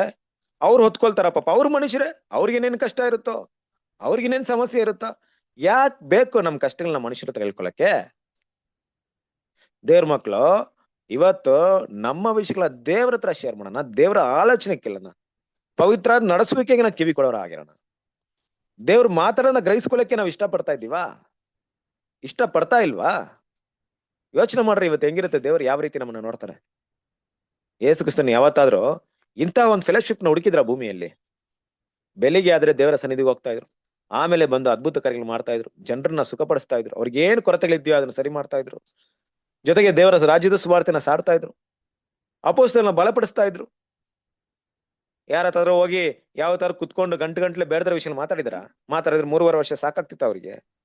ನಾವು ಕೂಡ ಅಷ್ಟೇ. ಅದಕ್ಕೆ ವಾಕ್ಯ ಒಂದಿದೆ, ಆಗದೇ ಇರುವಂತ ಸಂಭಾಷಣೆ ನಮ್ಮ ಒಳ್ಳೆ ನಡತೆಗಳನ್ನ ಕೆಡಿಸ್ಬಿಡುತ್ತೆ. ಯಾಕೆ ವಿಷಯ ಹೇಳ್ತಾ ಇದೀನಂದ್ರೆ ಅಲ್ವಾ, ಶರೀರಾತ್ಮಿನ ಸ್ವಭಾವದಿಂದ ಹೊರಡೆ ಬರ್ಬೇಕಾದ್ರೆ ಪವಿತ್ರಾತ್ಮ ಅಧೀನರಾಗಿ ನಾವ್ ಇರ್ಬೇಕಾದ್ರೆ ಪವಿತ್ರಾತ್ಮನ ಗೈಡೆನ್ಸ್ ಬೇಕು, ನಮ್ಗೆ ಕಂಫರ್ಟ್ನೆಸ್ ಬೇಕು. ಆ ಕಂಫರ್ಟ್ ನಮ್ಮನ್ನ ಸಂತೈಸೋದು ದೇವರ ಆತ್ಮವೇ ಆಗಿರ್ಬೇಕು, ನಮ್ಮನ್ನ ನಡೆಸೋದು ದೇವರ ಆತ್ಮವೇ ಆಗಿರ್ಬೇಕು. ಮನುಷ್ಯ ಶಕ್ತಿ ಇರಬಾರ್ದು, ಮನುಷ್ಯ ಆಲೋಚನೆ ಇರಬಾರ್ದು. ನಮ್ಗೆ ಕಷ್ಟ ಬಂದಾಗ, ನೋವು ಬಂದಾಗ ನಮ್ಮನ್ನ ಸಂತೈಸೋದು ದೇವರ ಆತ್ಮ ಆಗಿರ್ಬೇಕು. ಅದಂಗ್ ಬರ ದೇವರ ಆತ್ಮ ಸಂತೈಸುತ್ತೆ. ದೇವ್ರ ವಾಕ್ಯದಲ್ಲಿ ದೇವ್ರ ಸತ್ಯದಲ್ಲಿ ನಿರತರಾಗಿರ್ರಿ. ದೇವರ ಆತ್ಮ ನಿಮ್ಮನ್ನ ಸಂತೈಸುತ್ತಾರ ನೀವು ನೋಡ್ಬಹುದು. ಹೆಂಗ್ ಸಂತೈಸುತ್ತೆ? ತಕ್ಷಣ ನಿಮ್ಗೆ ದೇವರ ವಾಗ್ದಾನ ನೆನಪು ಬರುತ್ತೆ. ಇಲ್ಲವೇನಾಗುತ್ತೆ? ದೇವರ ವಾಕ್ಯ ನೆನಪು ಬರುತ್ತೆ. ಇಲ್ಲವೇ ನೀವು ಸತ್ಯವೇ ತಗೊಂಡು ಕೆಲವೊಂದು ವಿಷಯಗಳನ್ನ ಸ್ಟಡಿ ಮಾಡಕ್ ತಗೊಂಡಾಗ, ಈ ವಿಷಯದ ಬಗ್ಗೆ ಸ್ಟಡಿ ಮಾಡಕ್ ತಗೊಂಡ ಮಾತುಗಳ ಮೂಲಕ, ವಾಕ್ಯದ ಮೂಲಕ ದೇವರ ಆತ್ಮ ನಮ್ಮನ್ನ ಸಂತೈಸುತ್ತೆ. ಕ್ರಿಸ್ತನ ಪ್ರೀತಿಯ ಸರಸರನೆ ಅಲ್ವಾ? ದೇವರ ವಾಗ್ದಾನಗಳು ಹೇಗಿದೆ ಇವತ್ತು? ಹೆಂಗಿದೆ ದೇವರ ವಾಗ್ದಾನ? ನಿಮ್ಮ ತಂದೆ ನಿಮ್ಮಿಂದ ಸ್ವಲ್ಪ ದೂರ ಹೋಗ್ತಿದ್ರೆ ಊರಿಗೆ, ಯಾವುದೋ ಒಂದು ಹೊರ ದೇಶಕ್ಕೆ ಹೋಗ್ತಾರೆ, ನಿಮ್ಮನ್ನ ಬಿಟ್ಟು ಹೋಗ್ತಾ ಇದ್ರೆ ನಿಮ್ಗೆ ಹೇಳೋಗ್ತಾರೆ, ಏನೇ ಕಷ್ಟ ಬಂದ್ರು ನೀನ್ ಚಿಂತೆ ಮಾಡ್ಬೇಡ, ನಾನು ಇದೀನಿ, ಏನಾದ್ರೂ ಒಂದು ಫೋನ್ ಕಾಲ್ ಮಾಡು ಸಾಕು ಅಂತ. ಅವ್ರು ಅಮೆರಿಕದಲ್ಲಿ ಇರ್ತಾರೆ, ನೀವ್ ಇಲ್ಲಿರ್ತೀರಾ. ನಿಮ್ ತಂದೆ ಎಲ್ಲೋಗಿದ್ರು, ಏನೇ ಕಷ್ಟ ಬಂದ್ರು ಒಂದ್ ಫೋನ್ ಕಾಲ್ ಮಾಡು, ನಾ ಇರ್ತೀನಿ, ನಿನ್ ಜೊತೆಗೆ ಇರ್ತೀನಿ ಅಂತ ನಿಮ್ಗೆ ಸುಮ್ನೆ ಒಂದು ಭರವಸೆ ಕೊಟ್ಟಿರ್ತಾನೆ ತಿಳ್ಕೊಳ್ಳಿ. ಅಮೆರಿಕದಲ್ಲಿರುವಂತ ನಿಮ್ಮ ತಂದೆಗೆ ಇಲ್ಲಿಂದ ಒಂದು ಫೋನ್ ಕಾಲ್ ಮಾಡ್ತೀರಾ, ನಿಮ್ ನೋಡಕ್ಕೆ ಎಷ್ಟು ಗಂಟೆ ಆಗುತ್ತೆ ಬರಕ್ಕೆ ಅವರು? ಯೋಚನೆ ಮಾಡ್ರಿ. ಎಷ್ಟೇ ಪ್ರಭಾವಶಾಲಿ ಆಗಿದ್ರು, ಎಷ್ಟೇ ಶಕ್ತಿಶಾಲಿ ಆಗಿದ್ರು, ಮನುಷ್ಯರ ಭರವಸೆಗಳು ಎಲ್ಲ ಹಸಿ ಸುಳ್ಳು, ವ್ಯರ್ಥ. ಆದ್ರೆ ನಮ್ ತಂದೆ ದೇವ್ರು ಕೊಟ್ಟಿರೋ ಭರವಸೆ ಹೆಂಗಿದೆ ಚೆಕ್ ಮಾಡಿದ್ರೆ ಯಾವತ್ತಾದ್ರು? ಚೆಕ್ ಮಾಡಿ ನೋಡ್ರಿ, ನಿಜನಾ ಸುಳ್ಳು ಅಂದ್ಬಿಟ್ಟು. ದೇವ್ರಿದಂತ ವಾಗ್ದಾನ ಮನಸ್ಸಲ್ಲಿ ಇಟ್ಕೊಂಡು ದೇವ್ರಿಗೆ ಹೇಳಿದ್ರಲ್ಲ ಇದ್ ಮಾಡ್ತಾರಂತ ಆ ಸನ್ನಿವೇಶದಲ್ಲಿ, ಆ ಸಂದರ್ಭದಲ್ಲಿ ಅದನ್ನ ನೆನಪು ಮಾಡ್ಕೊಂಡು ನೋಡ್ರಿ. ದೇವ್ರು ಮಾಡ್ತಾ ಇಲ್ವ ಅಂತ ನೀವು ಅದ್ಭುತ ಸಾಕ್ಷಿಗಳಾಗಿರ್ತೀವಿ ನಾವು. ದೇವ್ರು ನಮ್ಮನ್ನ ಹೇಗೆ ನಡೆಸ್ತಾರಂತ ನಾವೆಲ್ಲರೂ ನಮ್ಮ ಜೀವನದಲ್ಲಿ ನೋಡ್ಬಹುದು ಅಲ್ವಾ? ಸಾಮಾನ್ಯವಾಗಿ ದೇವ್ರ ಮಕ್ಕಳ ಮಾತಾಡ್ತೀವಿ, ಅದ್ಭುತ ಕಾರ್ಯಗಳಿಲ್ಲ, ಹೀಲಿಂಗ್ಸ್ ಇಲ್ಲ, ಸುಖ ಕೊಡೋದಿಲ್ಲ ಅಂದ್ಬಿಟ್ಟು. ಹಾಗಂದ್ಬಿಟ್ಟು ದೇವ್ರು ನಮ್ಗೆ ಏನ್ ಮಾಡಲ್ಲ, ಅದ್ಭುತ ಮಾಡೋದೇ ಇಲ್ಲ ಅಂತಲ್ಲ. ದೇವರ ಮಕ್ಕಳು ನೋಡುವಂತ ಅದ್ಭುತಗಳು ಬೇರೆ. ಆ ಅದ್ಭುತಗಳು ಹೇಗಿರುತ್ತಂದ್ರೆ, ನನ್ನ ಶರೀರ ಬಲಹೀನದಲ್ಲಿ ಇದ್ದಾಗ, ಯಾವ್ದೋ ರೋಗದಲ್ಲಿ ಕಷ್ಟ ಪಡ್ತಿರ್ಬೇಕಾದ್ರೆ ತಂದೆ ದೇವರೇ ನನ್ನ ಹೆಂಗಾದ್ರೂ ಗುಣಪಡಿಸಿ ಅಂತ ನಾವು ಕೇಳಕ್ ಹೋಗಲ್ಲ. ಆದ್ರೆ ಆ ಒಂದು ಸನ್ನಿವೇಶದಲ್ಲಿ ದೇವ್ರು ನಮ್ಗೆ ಮಾಡುವಂತ ಗೈಡೆನ್ಸ್, ಆಲೋಚನೆ, ಸಂತೈಸುವಿಕೆ ಹೇಗಿರುತ್ತಂದ್ರೆ, ಆ ಕಷ್ಟಾನುಭವನು ಹೊರುವಂತ ಒಂದು ಶಕ್ತಿಯನ್ನ ಪಡ್ಕೊಂಡಿರ್ತೀವಿ. ಆ ಒಂದು ಮನಸ್ಸಿನಲ್ಲಿ ಬರುವಂತ ನೋವನ್ನ ಸಹಿಸ್ಕೊಳ್ಳುವಂತ ಒಂದು ಬಲವನ್ನ ಪಡ್ಕೊಂಡಿರ್ತೀವಿ ಇಲ್ವೇ? ಆ ಒಂದು ಮನಸ್ಸು ತುಂಬಾ ಸೋತು ನಿರಾಶೆಗೊಳಗಾದಾಗ ದೇವರ ಸಂತೈಸುವಿಕೆನ ಪಡ್ಕೊಂಡಿರ್ತೀವಿ. ಇದೆಲ್ಲ ಬಂದು ಪರಲೋಕದಿಂದ ದೇವ್ರು ಬಂದು ನಮ್ಮ ಮುಂದೆ ಕುತ್ಕೊಂಡು ಮಾಡ್ತಾರಾ? ಮಾಡಲ್ಲ. ದೇವರ ಆತ್ಮದ ಮೂಲಕ ಮಾಡ್ತಾರೆ. ಕ್ರಿಸ್ತನ ಪ್ರೀತಿ ಸರಸರರು ಇದೆಲ್ಲ ನಾವು ಯಾವಾಗಲೂ ಹೊಂದ್ಕೊಂಡಿರ್ಬೇಕು. ಅದ್ರಲ್ಲಿ ವಿಶೇಷವಾಗಿ ಈ ವಾಕ್ಯಗಳ ಪ್ರಕಾರವಾಗಿ ಯಾವನಿಗಾದ್ರೂ ಕ್ರಿಸ್ತನ ಆತ್ಮವು ಇಲ್ಲದಿದ್ದರೆ ಅವನು ಕ್ರಿಸ್ತನವನಲ್ಲ ಅಲ್ವಾ? ಕ್ರಿಸ್ತನ ಆತ್ಮ, ದೇವರ ಮಕ್ಕಳು ಇವತ್ತು ಕ್ರಿಸ್ತನ ಆತ್ಮ ಅಂದ್ರೆ ಏನೋ ನೋಡಿ. ದೇವರ ಆತ್ಮ ಬೇರೆ, ಕ್ರಿಸ್ತನ ಆತ್ಮ ಬೇರೆನಾ? ಎರಡು ಒಂದೇನಾ? ಎರಡು ಒಂದೇ. ಆದ್ರೆ ಇದೇ ದೇವರ ಆತ್ಮ ಹಳೆ ಒಡಂಬಡಿಕೆಯಲ್ಲಿ ಬೆಜಲಿಯೇಲ್, ಓಹಲಿಯೇಬ್ ಅವ್ರಿಗೆಲ್ಲ ಕೊಡಲ್ಪಡ್ತು. ಗೊತ್ತಲ್ವಾ ಅವ್ರು ಯಾರಂದ್ಬಿಟ್ಟು ನಿಮ್ಗೆ? ದೇವದರ್ಶನ ಗುಡಾರವನ್ನು ನಿರ್ಮಿಸುವಂತ ನಿರ್ಮಾಪಕರವರು, ಚೀಫ್ ಆರ್ಕಿಟೆಕ್ಟ್, ಅಂತವ್ರಿಗೆಲ್ಲ ಕೊಡಲ್ಪಡ್ತು ದೇವರ ಆತ್ಮ. ಆದ್ರೆ ಆ ಆತ್ಮ ಮಾಡಿದಂತ ಕೆಲಸಗಳು ಬೇರೆ. ಸುವಾರ್ಥ ಯುಗದಲ್ಲಿರುವಂತ ದೇವ್ರ ಮಕ್ಕಳಿಗೆ ಕೊಡುವಂತ ಆತ್ಮ ಕ್ರಿಸ್ತನ ಆತ್ಮ. ನಮಗೋಗಿ ನಾವೇನ ಕಟ್ಟಿ, ಇಲ್ಲ ದೇವದರ್ಶನ ಗುಡಾರವನ್ನ ಮಾಡಿ, ಇಲ್ಲ ಸಿಂಸೋನಿನಂತೆ ದೇವರಾತ್ಮ ಇಳಿದು ಬಂದು ಎಲ್ಲರನ್ನು ಹೊಡೀರಿ ಅಂತ ಶಕ್ತಿಯ ಉದ್ದೇಶಪೂರ್ವಕವಾಗಿ ಈ ಆತ್ಮ ಕೊಡಲ್ಪಡಲಿಲ್ಲ. ನಮಗ್ ಕೊಡಲ್ಪಟ್ಟಂತ ಕ್ರಿಸ್ತನ ಆತ್ಮ, ಕ್ರಿಸ್ತನೇ ಜಜಾಡಿ ನಡೆಯೋದಕ್ಕೆ ಕೊಡಲ್ಪಟ್ಟಂತ ಕ್ರಿಸ್ತನ ಆತ್ಮ. ಅದಕ್ಕೆ ಕ್ರಿಸ್ತನ ಆತ್ಮ ಅಂತ ಸಪರೇಟ್ ಮಾಡ್ತಿರೋದು ಅಲ್ವಾ? ದೇವರ ಆತ್ಮದಲ್ಲಿ ನಾನಾ ರೂಪಗಳಿವೆ, ನಾನಾ ಕೆಲಸಗಳು ದೇವ್ರು ಮಾಡಿದ್ದಾರೆ. ಕೆಲವೊಂದ್ಸರಿ ದೇವರ ಆತ್ಮ ಬಂದಾಗ ಕೆಲವರು ಏನ್ ಮಾಡಿದ್ದಾರೆ? ಅನೇಕ ಶತ್ರುಗಳನ್ನ ಜಯಿಸಿದ್ದಾರೆ. ಕೆಲವೊಂದು ಟೈಮಲ್ಲಿ ದೇವರ ಆತ್ಮ ಬಂದಾಗ ಕೆಲವರು ಕಣ್ಣಿಗೆ ಕಾಣಿಸಿದ ಮರೆಯಾಗಿದ್ದಾರೆ. ಕೆಲವೊಂದು ಟೈಮಲ್ಲಿ ಕೆಲವೊಂದು ದೇವರ ಆತ್ಮ ಕೆಲವರ ಮೇಲೆ ಬಂದಾಗ ಏನ್ ಮಾಡಿದ್ದಾರೆ? ಅವರು ಅನೇಕ ದೇವರಲ್ಲಿದ್ದಂತ ಕಾರ್ಯಗಳನ್ನ ಮಾಡಿದಾರೆ. ಅಲ್ಲಿ ಕೆತ್ತನೆ ಕೆಲಸಗಳಿರ್ಬೋದು, ಬೇರೆ ಬೇರೆ ವಿಷಯಗಳಿರ್ಬೋದು, ಅದೆಲ್ಲ ಬೇರೆ ಬೇರೆ. ಕ್ರಿಸ್ತನ ಆತ್ಮ ಅಂದ್ರೇನು? ಅದು ಸುವಾರ್ಥ ಯುಗದಲ್ಲಿ ಕ್ರಿಸ್ತನ ಜೊತೆಗೆ ಒಡಂಬಡಿಕೆ ಮಾಡಿಕೊಳ್ಳುವಂತ ದೇವರ ಮಕ್ಕಳಿಗೆ ಕೊಡಲ್ಪಡುವಂತ ಒಂದು ಆತ್ಮ. ಏನಪ್ಪಾ ಅಂದ್ರೆ ಇಕ್ಕಟ್ಟಾದ ದಾರಿಯಲ್ಲಿ ನಡೆಯೋದಕ್ಕೆ ಸಹಾಯವಾಗಿರುವಂತ ಒಂದು ಆತ್ಮ. ನಮ್ಗೇನಾದ್ರು ಬೇರೆ ಟಾಸ್ಕ್ ಏನಾದ್ರು ದೇವ್ರು ಕೊಟ್ಟಿದಾರಾ? ನೀವೇನ್ ಮಾಡ್ರಿ? ಇಂತ ನಾರು ಮಡಿಗೆಲ್ಲ ನಾರು ಬಟ್ಟೆಲ್ಲ ಹಾಕೊಂಡು ಗುಡಾರಕ್ಕೆ ಹೋಗ್ಬಿಟ್ಟು ಕುರಿನ ಬಲಿ ಕೊಡ್ರಿ ಅಂತ ಏನಾದ್ರು ಹೇಳ್ತಾ ಇದ್ರಾ? ಅವಾಗ ಹೇಳಿದಂತೆ ಯಾವ್ದಾರ ನಿಯಮಗಳು ನಮಗಿದ್ಯಾ? ನಮಗೇನ್ ನಿಯಮ ಇದೆ, ನಮ್ಗೇನ್ ವಿಷಯಗಳಿದೆಯೋ ಅದನ್ನ ನಡ್ಸಕ್ ಬೇಕಾಗಿರೋಂತ ಆತ್ಮ ನಮ್ಗೆ ಬೇಕು. ನಮ್ ಮುಂದೆ ಇರುವಂತ ಗುರಿ ಏನು? ನಮ್ ಮುಂದೆ ಇರುವಂತ ಗುರಿ ಏನು? ಕ್ರಿಸ್ತನ ಹೆಜ್ಜೆ ಜಡಿಯಲ್ಲಿ ನಡೆಯುವ ಕ್ರಿಸ್ತನ ಸಾರೂಪ್ಯದಲ್ಲಿ ನಡಿಬೇಕು. ದೇವ್ರ ಮಕ್ಳು ಇವತ್ತು ಸ್ಪಿರಿಟ್ ಆಫ್ ಕ್ರೈಸ್ಟ್ ಅಲ್ವಾ? ಅಂದ್ರೆ ಯಾವ ದೇವರ ಆತ್ಮವನ್ನ ಪಂಚಶತಮಾನ ಅಂದ್ರೆ ಯೇಸು ಕ್ರಿಸ್ತನಿಗೆ ದೇವ್ರು ಕೊಟ್ಟಿದ್ರೋ ಅದೇ ಪವಿತ್ರ ಆತ್ಮ, ಅದೇ ಸ್ಪಿರಿಟ್ ಯಾರಿಗೆ ಕಂಟಿನ್ಯೂ ಆಯ್ತು ಅಂದ್ರೆ ಆತನ ಶರೀರವಾಗಿರುವಂತ, ಆತನ ದೇಹವಾಗಿರುವಂತ ಸಭೆಗೆ ಆ ಪಂಚಶತಮ ದಿನದಲ್ಲಿ ಏನಾಯ್ತು ಹಾಗೆ ಕಂಟಿನ್ಯೂ ಆಯ್ತು.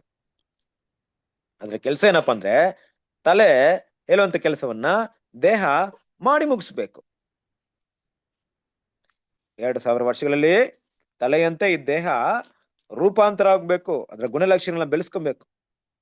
ಬರೀ ಕ್ಯಾರೆಕ್ಟರ್ನ ಬೆಳೆಸೋದು ಮಾತ್ರವಲ್ಲ, ಅವ್ರಿಗೆ ದೊಡ್ಡ ಒಂದು ಆಪರೇಷನ್ ಕೊಡಲ್ಪಟ್ಟಿದೆ, ದೊಡ್ಡ ಒಂದು ಟಾಸ್ಕ್ ಇದೆ, ದೊಡ್ಡ ಒಂದು ಜವಾಬ್ದಾರಿ ಇದೆ. 2000 ವರ್ಷಗಳು ನೋಡ್ಬೇಕಾದ್ರೆ ಸಭೆಯ ಜವಾಬ್ದಾರಿ ಗೊತ್ತಲ್ಲ ನನ್ಗೆ. ದೇವರ ರಾಜ್ಯದ ಸುವಾರ್ತೆ ಸತ್ಯಗಳನ್ನ ಸಾರುವಂತ ದೊಡ್ಡ ಜವಾಬ್ದಾರಿನ ಹೊತ್ಕೊಂಡು ಸಾಕ್ತಾ ಇತ್ತು 2000 ವರ್ಷಗಳಲ್ಲಿ ಸಭೆ. ಅದೇನಪ್ಪಾ ಅಂದ್ರು ಅಂದ್ರೆ ಯೇಸು ಕ್ರಿಸ್ತನ್ ಬಿಟ್ಟಂತ ಉಳಿದಿರುವಂತ ಕೆಲಸ. ಯೇಸು ಕ್ರಿಸ್ತನ್ ಏನ್ ಮಾಡಿದ್ರು? ನಡ್ಕೊಂಡು ಕೆಲಸ ಮಾಡಿದ್ರು. ಎಷ್ಟು ದೂರ ಹೋದ್ರು? ಗಲಿಲೆಯ, ಯೂದೆಯ, ಸಮರ್ಯ. ಅವರ ಒಂದು ಮನುಷ್ಯನ ರೂಪದಲ್ಲಿ ಎಷ್ಟು ತಾನೇ ನಡೆಯಕ್ಕಾಗುತ್ತೆ? 100-600 ಕಿಲೋಮೀಟರ್ ಅಷ್ಟು ದೂರದಲ್ಲಿ ನಡೆದಿರ್ಬಹುದು ಅಷ್ಟೇ. ಆದ್ರೆ ಇಡೀ ಲೋಕಕ್ಕೆ ಸುವಾರ್ತೆನ ಸಾರುವಂತ ಕೆಲಸವನ್ನ ಯಾರು ಒಗಸ್ಕೊಂಡಿದ್ರು? ಆತನ ಶರೀರದ ಅಂಗಗಳು. ಕ್ರಿಸ್ತನಿಗೆ ಬಂದಂತ ಅದೇ ಆತ್ಮ ಮುಂದುವರೆದು ಯಾರಿಗ್ ಬಂತು? ಆತನ ಶರೀರದವರೆಗೆ ಬಂತು ಅಲ್ವಾ? ಯಾವನಿಗಾರು ಕ್ರಿಸ್ತನ ಆತ್ಮ ಇಲ್ಲದಿದ್ರೆ ಅವನು ಕ್ರಿಸ್ತನವನಲ್ಲ. ಆಗಿರ್ಬೇಕಾರೆ ಕ್ರಿಸ್ತನ ಆತ್ಮ ಅಂದಾಗ ಇಲ್ಲೇನು ಐಡೆಂಟಿಫಿಕೇಶನ್ ಏನಿಲ್ಲ. ಕ್ರಿಸ್ತನ ಆತ್ಮ ಇವ್ರಿಗಿದೆ, ಇವರಿಗೆ ದೇವರ ಆತ್ಮ ಇದೆ, ಇವರಿಗೆ ಬೇರೆ ತರ ಆತ್ಮ ಇದೆ. ಕ್ರಿಸ್ತನ ಆತ್ಮ ಅಂತ ಕ್ರಿಸ್ತನಂತೆ ನಡೆಯೋದೇ ಕ್ರಿಸ್ತನ ಆತ್ಮ ಅಲ್ವಾ?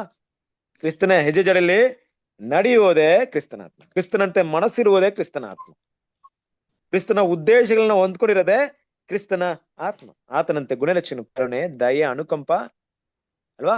ಇಂತಹ ಇಡೀ ಲೋಕವನ್ನ ಏನ್ ಮಾಡ್ಬೇಕು? ದೇವರ ಕಡೆಗೆ ನಡೆಸುವಂತ ಒಂದು ಜವಾಬ್ದಾರಿಯನ್ನು ತಗೊಂಡು ತನ್ನ ಪ್ರಾಣವನ್ನೇ ತ್ಯಾಗ ಮಾಡಿದ ರೀತಿಯಲ್ಲಿ ತನ್ನನ್ನು ತಾನೇ ಹಾಗೆ ಮಾಡಿ ಶಿಲುಬೆಯನ್ನು ಹೊತ್ಕೊಂಡು ಮರಣ ಪರ್ಯಂತ ನಡೆಯುವಂತ ಒಂದು ಗುಣವನ್ನ ಯಾರು ಹೊಂದ್ಕೊಂಡಿರ್ತಾರೋ, ಆ ಒಂದು ವಿಷಯಕ್ಕೆ ಬದ್ಧರಾಗಿ ತಮ್ಮನ್ನ ಯಾರು ಒಪ್ಪಿಸ್ಕೊಡ್ತಾರೋ ಅವ್ರಿಗೆ ಸಿಕ್ಕಿರುವಂತ ಆತ್ಮವೇ ಕ್ರಿಸ್ತನ ಆತ್ಮ ಅಲ್ವಾ? ಅದು ನಮ್ಮ ಕ್ರಿಯೆಗಳಲ್ಲಿ ವ್ಯಕ್ತವಾಗುತ್ತೆ. ಕ್ರಿಸ್ತನ ಪ್ರೀತಿಯ ಸಹೋದರರೇ, ಬೇರೆ ನನ್ನ ಬಾಯಿ ಮಾತಲ್ಲಿ ಹೇಳ್ಕೊಳ್ಳೋದಲ್ಲ. ನನ್ನ ಹತ್ರ ಸ್ಪಿರಿಟ್ ಆಫ್ ಕ್ರೈಸ್ಟ್ ಇದೆ ಅಂತ ನನ್ನ ಬಾಯಲ್ಲಿ ಹೇಳೋದ್ರಿಂದ ಯಾವುದೇ ಪ್ರಯೋಜನ ಇಲ್ಲ. ಆತ್ಮ ಬಂದಾಗ ಅದು ಆ ರೀತಿ ಅದನ್ನ ನಮ್ಮನ್ನ ನಡೆಸುತ್ತೆ. ಆ ರೀತಿ ನಡೆಯೋದಿಕ್ಕೆ ನಮ್ಮನ್ನ ಗೈಡ್ ಮಾಡುತ್ತೆ. ನಮ್ಮನ್ನ ಆ ರೀತಿ ಗೈಡ್ ಮಾಡೋಂಥ ವಿಷಯಕ್ಕೆ ನಾವು ಕಿವಿಗೊಟ್ಟು ಅದರಂತೆ ನಡೆದ್ರೆ ಆ ಕ್ರಿಸ್ತನ ಆತ್ಮ ನಮ್ಮಲ್ಲಿ ಉಳ್ಕೊಳ್ಳುತ್ತೆ. ಇಲ್ದಿದ್ರೆ ಯಾಕೆ ಉಳ್ಕೊಳ್ಳುತ್ತೆ? ಉಳ್ಕೊಳ್ಳಲ್ಲ. ನೀವು ಸ್ಟಡಿ ಮಾಡಕ್ ಏನ್ ಮಾಡ್ತೀರಾ? MBBS ನ ಓದ್ಬೇಕಂತ ತಗೊಂಡಿರ್ತೀರ, ಇಲ್ಲ ಸೈನ್ಸ್ ಓದ್ಬೇಕಂತ ತಗೊಂಡಿರ್ತೀರ. ನೀವು ಹೋಗಿ ಸೈನ್ಸ್ ಕ್ಲಾಸಲ್ಲಿ ಕುತ್ಕೊಂಡ್ಬಿಟ್ಟಿದ್ದೀರಾ. ಸೈನ್ಸ್ ಕ್ಲಾಸಲ್ಲಿ ಕುತ್ಕೊಂಡು ಸೈನ್ಸ್ ಪಾಠ ಮಾಡ್ತಾ ಇದಾರೆ ಅಲ್ವಾ? ಎಷ್ಟೇ ಪಾಠ ಮಾಡೋದು ನಿಮ್ ತಲೆಗೆ ಹೋಗ್ತಾ ಇಲ್ಲ, ನಿಮ್ಗೆ ಅರ್ಥವಾಗ್ತಾ ಇಲ್ಲ. ಆದ್ರೆ ಇಷ್ಟಕ್ಕೆ ಸಂಬಂಧಪಟ್ಟಂತೆ ಯಾವುದೇ ಪ್ರಶ್ನೆ ಕೇಳಿದ್ರು ತುಂಬಾ ಆಸಕ್ತಿಯಿಂದ ಉತ್ತರ ಹೇಳ್ತಾ ಇದ್ರ. ಚರಿತ್ರೆಗೆ ಸಂಬಂಧಪಟ್ಟಂತ, ಇತಿಹಾಸಕ್ಕೆ ಸಂಬಂಧಪಟ್ಟಂತ. ಅವಾಗ ಏನರ್ಥ ನಿಮ್ಗೆ? ನಿಮ್ಗೆ ಈ ವಿಜ್ಞಾನ ಮೇಲೆ ಇಲ್ಲ ಸೈನ್ಸ್ ಮೇಲೆ ನಿಮ್ಗೆ ಆಸಕ್ತಿ ಇಲ್ಲ, ನಿಮ್ಗೆ ಚರಿತ್ರೆ ಮೇಲೆನೆ ತುಂಬಾ ಆಸಕ್ತಿ ಇದೆ. ಆದ್ರೆ ನಿಮ್ ಟಾಪಿಕ್ ಯಾವ್ದೋ ಚರಿತ್ರೆ ತಗೊಳ್ರಿ. ಹಾಗೆ ಇಲ್ಲಿ ಕ್ರಿಸ್ತನಂತೆ ನಡೆಯುವವರಿಗೆ ಕ್ರಿಸ್ತನ ವಿಷಯಗಳು ತುಂಬಾ ಆಸಕ್ತಿ ಇರ್ಬೇಕು. ಆತನಂತೆ ನಡೆಯೋದನ್ನ ಕಲಿಬೇಕು, ಆತನಂತೆ ಗುಣಗಳನ್ನ ಬೆಳೆಸೋದ್ರಲ್ಲೇ ಆಸಕ್ತಿ ಇರ್ಬೇಕು. ನಮ್ಗೆ ಅದ್ರಲ್ಲಿ ಆಸಕ್ತಿ ಇಲ್ಲ ಅಂದ್ರೆ ನಮಗೇನಕ್ಕೆ ಕ್ರಿಸ್ತನ ಆತ್ಮ? ನಮ್ಗೆ ಕೊಡೋದ್ರಿಂದ ಏನಾದ್ರೂ ಪ್ರಯೋಜನವಾಗಿದ್ಯಾ? ಇಲ್ಲ. ನಮ್ಗೆ ಆಸಕ್ತಿನೇ ಬೇರೆ ಇದೆಯಲ್ಲ, ಬೇರೆ ಆಗ್ಬೇಕು. ಯೇಸು ಕ್ರಿಸ್ತನ ಅಂಗೀಕರಿಸಿ ಬಂದ್ಮೇಲೆ ನಾನು ಈ ಪ್ರಪಂಚದಲ್ಲಿ ದೊಡ್ಡ ಒಬ್ಬ ಫಿಲಿಂ ಸ್ಟಾರ್ ಆಗ್ಬೇಕು ಅಂತ ಯಾರು ಆಸೆ ಪಟ್ರೆ, ಇಲ್ಲ ನಾನು ದೊಡ್ಡ ಒಬ್ಬ ಕ್ರಿಕೆಟರ್ ಆಗ್ಬೇಕು, ಕ್ರಿಕೆಟ್ ಸ್ಟಾರ್ ಆಗ್ಬೇಕಂತ ಆಸೆ ಪಟ್ರೆ, ಒಬ್ಬ ಸ್ಪೋರ್ಟ್ಸ್ ಸ್ಟೋರ್ ಆಗ್ಬೇಕಂತ ಆಸೆ ಪಟ್ರೆ, ಇಲ್ಲ ಪ್ರಪಂಚದಲ್ಲಿ ಒಂದು ಹೆಸರಾಂತ ವ್ಯಕ್ತಿ ಅಂತ ಆಗಿರ್ಬೇಕಂತ ಆಸೆ ಪಟ್ರೆ, ನಮಗೇನಕ್ಕೆ ಕ್ರಿಸ್ತನ ಆತ್ಮ? ಬೇಕಾಗಿಲ್ಲ. ಯಾಕಂದ್ರೆ ಕ್ರಿಸ್ತನ ಆತ್ಮ ನಮ್ಮಲ್ಲಿ ಬಂದ್ರೆ ಅದು ಕ್ರಿಸ್ತನಂತೆ ನಡೆಯುವಂತ ರೀತಿಯಲ್ಲಿ ನಮ್ಮನ್ನ ಗೈಡ್ ಮಾಡುತ್ತೆ. ಕ್ರಿಸ್ತನಂತೆ ಬಾಧೆಗಳು ಬಂದಾಗ, ಕಷ್ಟಗಳು ಬಂದಾಗ ಆ ಕಷ್ಟಗಳಲ್ಲಿ ಸಂತೈಸುವಿಕೆ ಕೆಲಸವನ್ನು ಮಾಡುತ್ತೆ. ಸತ್ಯದ ಜ್ಞಾನವನ್ನು ಕೊಡುತ್ತೆ. ಹೇಗೆ ಕ್ರಿಸ್ತನಾಗಿ ಮಾರ್ಪಡೋದಂತ ನಮ್ಗೆ ತಿಳಿಸ್ಕೊಡ್ತಾ ಇರುತ್ತೆ. ನಾವು ಈ ರೀತಿ ಬರುವಂತ ಮಾಹಿತಿಗಳ ಯಾವಾಗ ತುಂಬಾ ಕಿವಿಗೊಡ್ತಾ ಇದೀವೋ ಆಗ ಕ್ರಿಸ್ತನ ಆತ್ಮ ನಮ್ಮಲ್ಲಿ ಇದ್ರೆ ತುಂಬಾ ಅನುಕೂಲವಾಗಿರುತ್ತೆ, ಅದು ಪ್ರಯೋಜನಕರವಾಗಿರುತ್ತೆ. ಇಲ್ಲದಿದ್ದರೆ ನಮಗೆ ಕ್ರಿಸ್ತನ ಆತ್ಮ ಸಿಗೋದ್ರಿಂದ, ಇಲ್ಲವೇ ದೇವರು ನಮ್ಮನ್ನ ಕ್ರಿಸ್ತನಂತೆ ಮಾರ್ಪಡಿಸುವಂತ ಈ ವಿಷಯಕ್ಕೆ ಕೈ ಹಾಕೋದ್ರಿಂದ ಯಾವುದೇ ಪ್ರಯೋಜನವಿಲ್ಲ. ಕ್ರಿಸ್ತನ ಪ್ರೀತಿಯ ಸರಸರಿದೆ, ಕ್ರಿಸ್ತನ ಆತ್ಮನಂದ್ರೆ ಕ್ರಿಸ್ತನ ಹಾಗೆ ನಾವು ಗುಣಗಳನ್ನ ಬೆಳೆಸ್ಕೊಳ್ಳೋದಿಕ್ಕೆ ನಾವು ತೋರಿಸುವಂತ ಆಸಕ್ತಿ, ನಾವು ಕೊಡುವಂತ ಪ್ರಾಮುಖ್ಯತೆ ಮೇರೆಗೆ ದೇವರು ನಮ್ಗೆ ಕೊಡುವಂತ ಆತ್ಮವಾಗಿದೆ ಅಲ್ವಾ? ಸಾಗಿರ್ಬೇಕಾದ್ರೆ ಯೋಚನೆ ಮಾಡ್ರಿ. ಇವತ್ತು ನಾವು ಪ್ರಪಂಚದಲ್ಲೇ ಇದ್ದೀವಿ, ಆದ್ರೆ ದೇವರ ಮಕ್ಕಳಿಗೆ ಪ್ರಪಂಚ ವಿಷಯಗಳಿಗಿಂತ ಯೇಸು ಕ್ರಿಸ್ತನ ವಿಷಯಗಳು ತುಂಬಾ ದೊಡ್ಡದಾಗಿ ಕಾಣಿಸ್ಬೇಕು. ಅಂದ್ರೆ ಏನು? ಪ್ರತಿದಿನ ಜನರು ಬೆಳಿಗ್ಗೆ ಹೇಳ್ತಾರೆ, ಕೆಲಸ ಮಾಡ್ತಾರೆ, ಸಾಯಂಕಾಲ ಬರ್ತಾರೆ, ಪ್ರತಿದಿನ ಒಂದೇ ಕೆಲಸ ಮಾಡ್ತಾ ಇದ್ದಾರೆ. ಅದೆಲ್ಲ ನಮ್ಗೆ ವ್ಯರ್ಥವಾಗಿ ಕಾಣಿಸ್ಬೇಕು. ವ್ಯರ್ಥ ಅಂದ್ರೆ ಅವ್ರ ಹತ್ರ ಹೋಗಿ ವ್ಯರ್ಥ ಅಂತ ಹೇಳಕ್ಕಾಗಲ್ಲ. ನಮ್ಮ ಜೀವನದಲ್ಲಿ ಅದೇ ರೀತಿಯಾದಂತ ಜೀವನವೇ ಇರಬಾರ್ದು. ಎದ್ವಿ, ಓದ್ವಿ, ಬಂದ್ವಿ, ಪ್ರತಿದಿನ ಕ್ರಿಸ್ತನ ಹಾಗೆ ನಾನು ಬೆಳೆಯೋದಿಕ್ಕೆ ಇವತ್ತು ಏನೆಲ್ಲ ಮಾಡ್ಬೇಕು, ಎಷ್ಟು ಸ್ಯಾಕ್ರಿಫೈಸ್ ಮಾಡ್ಬೇಕು, ಎಷ್ಟು ಅವಮಾನಗಳನ್ನ ಸಹಿಸ್ಕೊಳ್ಳಕ್ಕೆ ನಾನು ಸಿದ್ಧವಾಗಿದ್ದೀನಿ, ಎಷ್ಟು ಬೇರೆಯವ್ರಿಗೋಸ್ಕರ ಒಳ್ಳೇದ್ ಮಾಡಕ್ಕೆ ತ್ಯಾಗವನ್ನ ಮಾಡೋದಕ್ಕೆ ನಾನು ಸಿದ್ಧವಾಗಿದ್ದೀನಿ. ನನ್ನ ಸಮಯ, ನನ್ನ ಬಲ, ನನ್ನ ಜ್ಞಾನ, ನನ್ನ ಹಣ, ನನ್ನಲ್ಲಿರುವಂತ ತಾಲಂತುಗಳನ್ನ ದೇವರ ಮಕ್ಕಳಿಗೋಸ್ಕರ ಯೂಸ್ ಮಾಡಕ್ಕೆ ಎಷ್ಟು ಆಸಕ್ತಿ ಉಳ್ಳವನಾಗಿದ್ದೀನಿ. ಇದೆಲ್ಲ ಕ್ರಿಸ್ತನ ಆತ್ಮ. ಕರೆಕ್ಟ್ ಅಲ್ವಾ? The spirit of Christ. ಈ ಆಸಕ್ತಿ ನನ್ನಲ್ಲಿ ಕಾಣಿಸಲ್ಪಟ್ರೆ ದೇವರು ಅದಕ್ಕೆ ತಕ್ಕ ಹಾಗೆ ನಮ್ಗೆ ಆತ್ಮವನ್ನು ಕೊಡ್ತಾರೆ. ಆ ಆತ್ಮ ಏನ್ ಮಾಡುತ್ತೆ? ವೆರಿ ಗುಡ್, ಬನ್ನಿ, ನಾನ್ ನಿಮ್ಗೆ ನೀವೇನ್ ಇಷ್ಟಪಡ್ತಾ ಇದ್ರೋ ನಾನು ಅದ್ ಕೊಡ್ತಾ ಇದ್ದೀನಿ. ನೀವು ಇದನ್ನೇ ತಾನೇ ಇಷ್ಟಪಡ್ತಾ ಇದೀರಾ, ಯೇಸುಕ್ರಿಸ್ತನ ಆಗ್ಬೇಕನ್ಬಿಟ್ಟು ಬನ್ನಿ, ಅದನ್ನ ಹೇಳ್ಕೊಡ್ತೀನಿ, ಬನ್ನಿ ನೋಡ್ರಿ, ಇದನ್ನ ಸ್ಟಡಿ ಮಾಡ್ರಿ, ಅದು ಸ್ಟಡಿ ಮಾಡ್ರಿ. ಬೇರೆಯವ್ರಿಗೆ ನಿಮ್ಗೆ ಕಷ್ಟವಾಗ್ತಿದ್ಯಾ, ಬೇರೆ ನಿಮ್ ಮನಸ್ಸು ನೋಯಿಸಿದ್ರಾ, ಚಿಂತೆ ಮಾಡ್ಬಿಡಿ. ಯೇಸುಕ್ರಿಸ್ತನಿಗೆ ಹಿಂಗೆ ಆಗಿತ್ತು. ಆತನು ಕೂಡ ಇದೇ ರೀತಿ ಕಷ್ಟವನ್ನು ಅನುಭವಿಸಿದ್ರು. ಅವಾಗ ಕೂಡ ದೇವರ ವಾಕ್ಯದ ಮೂಲಕ ತನ್ನನ್ನ ಸಂತೈಸ್ಕೊಂಡ್ರು. ಅವ್ರನ್ನ ದೇವರ ವಾಗ್ದಾನ ಮೇಲೆ ನಂಬಿಕೆ ಇಟ್ರು. ನೀವು ಕೂಡ ಅದನ್ನೇ ಮಾಡ್ರಿ. ಇದನ್ನೆಲ್ಲ ಯಾರು ಗೈಡ್ ಮಾಡೋದು? ದೇವ್ರು ನಮ್ಗೆ ಗೈಡ್ ಮಾಡ್ತಾರೆ. ಯಾಕಂದ್ರೆ ನಮ್ಗೆ ಅದೇ ಬೇಕಾಗಿರೋದಲ್ವಾ? ಕ್ರಿಸ್ತನ ಪ್ರೀತಿಯ ಸಹೋದರರೇ, ಕೆಲವೊಂದು ಟೈಮಲ್ಲಿ ಏನಾಗುತ್ತೆ ಅಂದ್ರೆ ದೇವರ ಮಕ್ಕಳು ನಮ್ಗೆ ಈ ಕ್ರಿಸ್ತನ ಆತ್ಮಕ್ಕೂ ಲೋಕದ ಆತ್ಮಕ್ಕೂ ಡಿಫ್ರೆಂಟ್ ಆಗಿ ಗೊತ್ತಾಗಲ್ಲ. ಯಾವ ರೀತಿ ಅಂದ್ರೆ, ಕೆಲವ್ರ ಮಟ್ಟಿಗೆ ಒಂದು ಒಳ್ಳೆ ವ್ಯಕ್ತಿಯಾಗಿ ಒಳ್ಳೆ ಗುಣಗಳನ್ನ ಬೆಳೆಸ್ಕೊಂಡು ಒಳ್ಳೆತನದಿಂದ ಜೀವನ ಮಾಡಿದ್ರೆ ನಾನು ಕೂಡ ಒಬ್ಬ ಕ್ರಿಸ್ತನ ಅಂತ ತಿಳ್ಕೊಂಡಿರ್ತಾರೆ ಅಲ್ವಾ. ಆದ್ರೆ ಕಷ್ಟಾನುಭವಗಳನ್ನ ಅನುಭವಿಸೋದಕ್ಕೆ ಅವ್ರಿಗೆ ಯಾವಾಗ್ಲೂ ಸಿದ್ಧತೆ ಆಗಿರಲ್ಲ. ಅದು ಕ್ರಿಸ್ತನ ಆತ್ಮವಾಗಿರುತ್ತಾ? ಕಷ್ಟಾನುಗಳನ್ನ ಅನುಭವಿಸೋದಕ್ಕೆ ಸಿದ್ಧವಾಗದೆ ಸುಖಭೋಗವಾಗಿ ನಾವು ಬದುಕಿ ಯೇಸು ಕ್ರಿಸ್ತನ ಸಾರೂಪ್ಯನ ಹೊಂದ್ಕೊಂತೀನಿ ಅಂದ್ರೆ ಆಗುತ್ತಾ?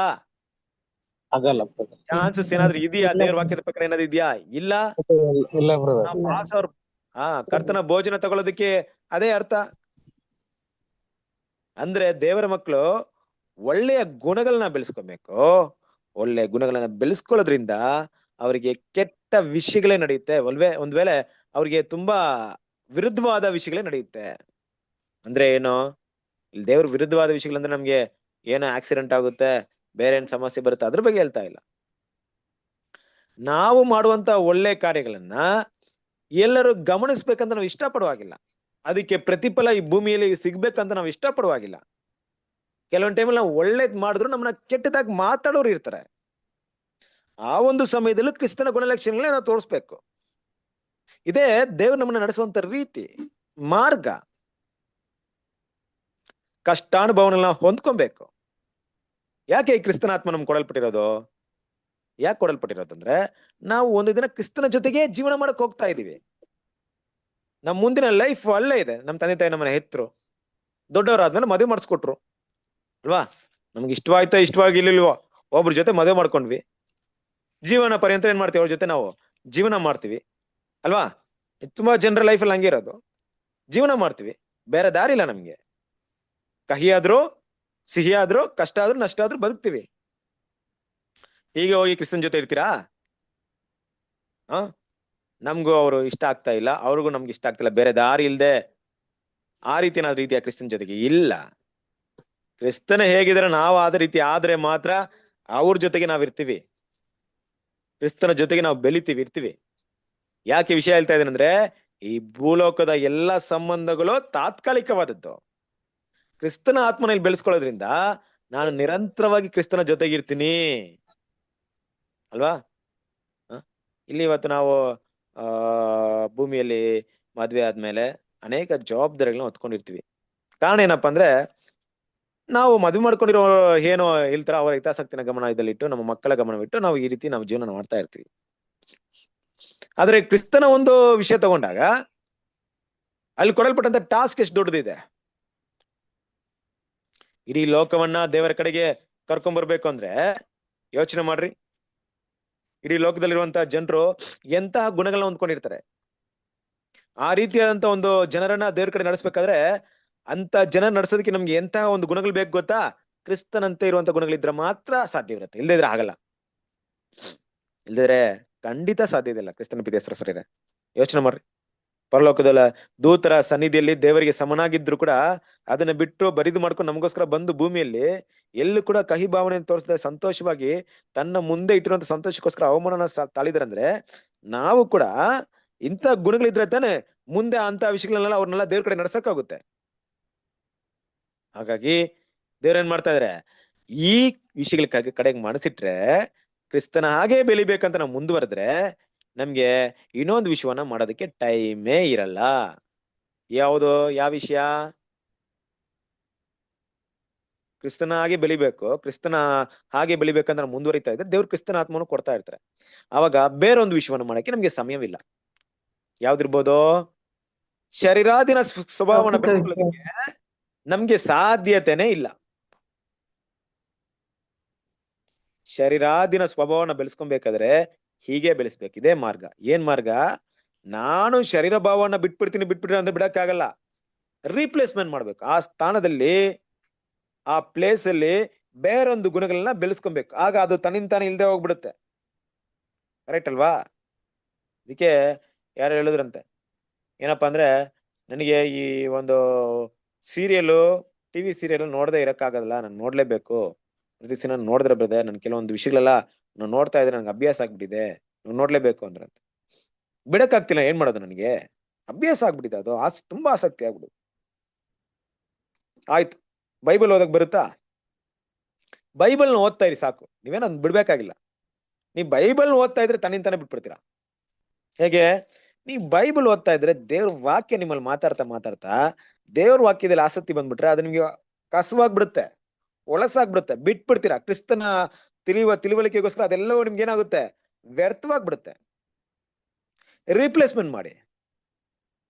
ಕೆಲವೊಂದು ವಿಷಯಗಳು ಮಾಡಕ್ಕಾಗಿಲ್ವಾ, ಒಳ್ಳೆ ವಿಷಯಗಳನ್ನ ಇಂಪ್ಲಿಮೆಂಟ್ಸ್ ಮಾಡಿ. ಅದನ್ನ ಮಾಡ್ತಾ ಆ ಕೆಟ್ಟ ವಿಷಯಗಳು ಮಾಡಕ್ಕಾಗದೆ ಹೋಗ್ಬಿಡುತ್ತೆ. ಶರೀರಾಧೀನ ಸ್ವಭಾವಗಳು ನಮ್ಮಿಂದ ತೊಲಗಿ ಹೋಗ್ಬಿಡುತ್ತೆ. ಕ್ರಿಸ್ತನ ಪ್ರೀತಿಯ ಸರಸರೇ, ಆದ್ರಿಂದ ಕ್ರಿಸ್ತನ ಆತ್ಮವು ಅಂದ್ರೆ ಕ್ರಿಸ್ತನ ಹಾಗೆ ನಡೆಯುವಂತ ಆಸಕ್ತಿ, ಕ್ರಿಸ್ತನ ಮೇಲಿರುವಂತ ಪ್ರೀತಿ, ದೇವರ ಆ ಒಂದು ಸತ್ಯದಲ್ಲಿರುವಂತ ಭಯ ಭಕ್ತಿ, ಇದೆಲ್ಲ ಕೂಡ ಆ ಆತ್ಮ ನಮ್ಮಲ್ಲಿ ಹೆಚ್ಚಾಗೋದಕ್ಕೆ ಕಾರಣವಾಗುತ್ತೆ. ರೋಮಪುರದವರಿಗೆ 8ನೇ ಅಧ್ಯಾಯ 10ನೇ ವಾಕ್ಯ. ಆದರೆ ಕ್ರಿಸ್ತನು ನಿಮ್ಮಲ್ಲಿದ್ದರೆ ದೇಹವು ಪಾಪದ ದಶೆಯಿಂದ ಸತ್ತದಾಗಿದ್ದರೂ ಆತ್ಮವು ನೀತಿಯ ದಶೆಯಿಂದ ಜೀವ ಸ್ವರೂಪವಾಗಿದೆ. ನೋಡಿದ್ರ, ಕ್ರಿಸ್ತನು ನಿಮ್ಮಲ್ಲಿದ್ರೆ ದೇಹವು ಪಾಪದ ದಶೆಯಿಂದ ಸತ್ತದಾಗಿದ್ದರೂ ಆತ್ಮವು ನೀತಿಯ ದಶೆಯಿಂದ ಜೀವ ಸ್ವರೂಪವಾಗಿದೆ. ನೋಡಿದ್ರ, ಈ ವಾಕ್ಯ ಅದನ್ನೇ ಹೇಳ್ತಾರದು. ಕ್ರಿಸ್ತನು ನಮ್ಮಲ್ಲಿ ಇರೋದಂದ್ರೆ ಏನು? ಕೆಲವು ಟೈಮಲ್ಲಿ ನಮ್ಗೆ ಕೆಲವ್ರು ಹೇಳ್ತಾರಲ್ವಾ, ಏನಂತ ಹೇಳ್ತಾರೆ, ನಿಮ್ ತಂದೆ ತರನೇ ಇದೆಯಪ್ಪ ನೀನು, ನಿಮ್ ತಂದೆ ತರನೇ ಮಾತಾಡ್ತಾ ಇದೀಯಾ, ನಿಮ್ ತಂದೆ ಹೆಂಗಿದ್ರೆ ಹಂಗೆ ಇದೆಯಾ ಅಲ್ವಾ? ಆ ಗುಣಲಕ್ಷಣಗಳು, ಆ ಕ್ಯಾರೆಕ್ಟರ್ ನಮ್ಮಲ್ಲಿ ಕ್ರಿಸ್ತನ ಗುಣ ಬೆಳೆಸುವಂತ ಒಂದು ಅವಕಾಶ ನಮ್ಗೆ ಸಿಕ್ಕಿದೆ. ಕ್ರಿಸ್ತನ ಪ್ರೀತಿಯ ಸರಸರ ಇದೆ. ಆ ಒಳ್ಳೆ ಗುಣ ನಮ್ಮಲ್ಲಿ ಬೆಳೀತಾ ಅದು ನಮಗೆ ಕೊಡುವಂತ ಆತ್ಮ ತೃಪ್ತಿ, ಮನಶಾಂತಿ, ದೈವಿಕ ಸಮಾಧಾನ ಬೇರೆ ಯಾವ ಗುಣ ಬೆಳೆಸ್ಕೊಂಡ್ರು ನಿಮ್ಗೆ ಸಿಗಲ್ಲ. ಗೊತ್ತಾ? ಕೆಲವ್ರು ಏನಾಗ್ತಾರೆ, ಕೆಲವ್ರನ್ನ ರೋಲ್ ಮಾಡೆಲ್ ಆಗಿ ಇಟ್ಕೊಂಡ್ಬಿಡ್ತಾರೆ, ಅವ್ರ ತರನೇ ಆಗ್ಬೇಕನ್ಬಿಟ್ಟು. ಕೆಲವರು ಮಾತಾಡೋದು, ಆಕ್ಷನ್ ಮಾಡೋದು ಎಲ್ಲ ಕೂಡ ಈ ಪ್ರಪಂಚದಲ್ಲಿ ಒಂದು ದೊಡ್ಡ ದೊಡ್ಡ ಗಣ್ಯ ವ್ಯಕ್ತಿಗಳನ್ನ ರೋಲ್ ಮಾಡೆಲ್ ಇಟ್ಕೊಂಡು ಅವ್ರ ತರನೇ ಆಗ್ಬೇಕಂತ ಹೋಗ್ಬಿಡ್ತಾರೆ. ಏನಿರ್ಬೋದು ರೋಲ್ ಮಾಡೆಲ್ ಅಂದ್ರೆ? ಏನಾಗ್ಬೋದು?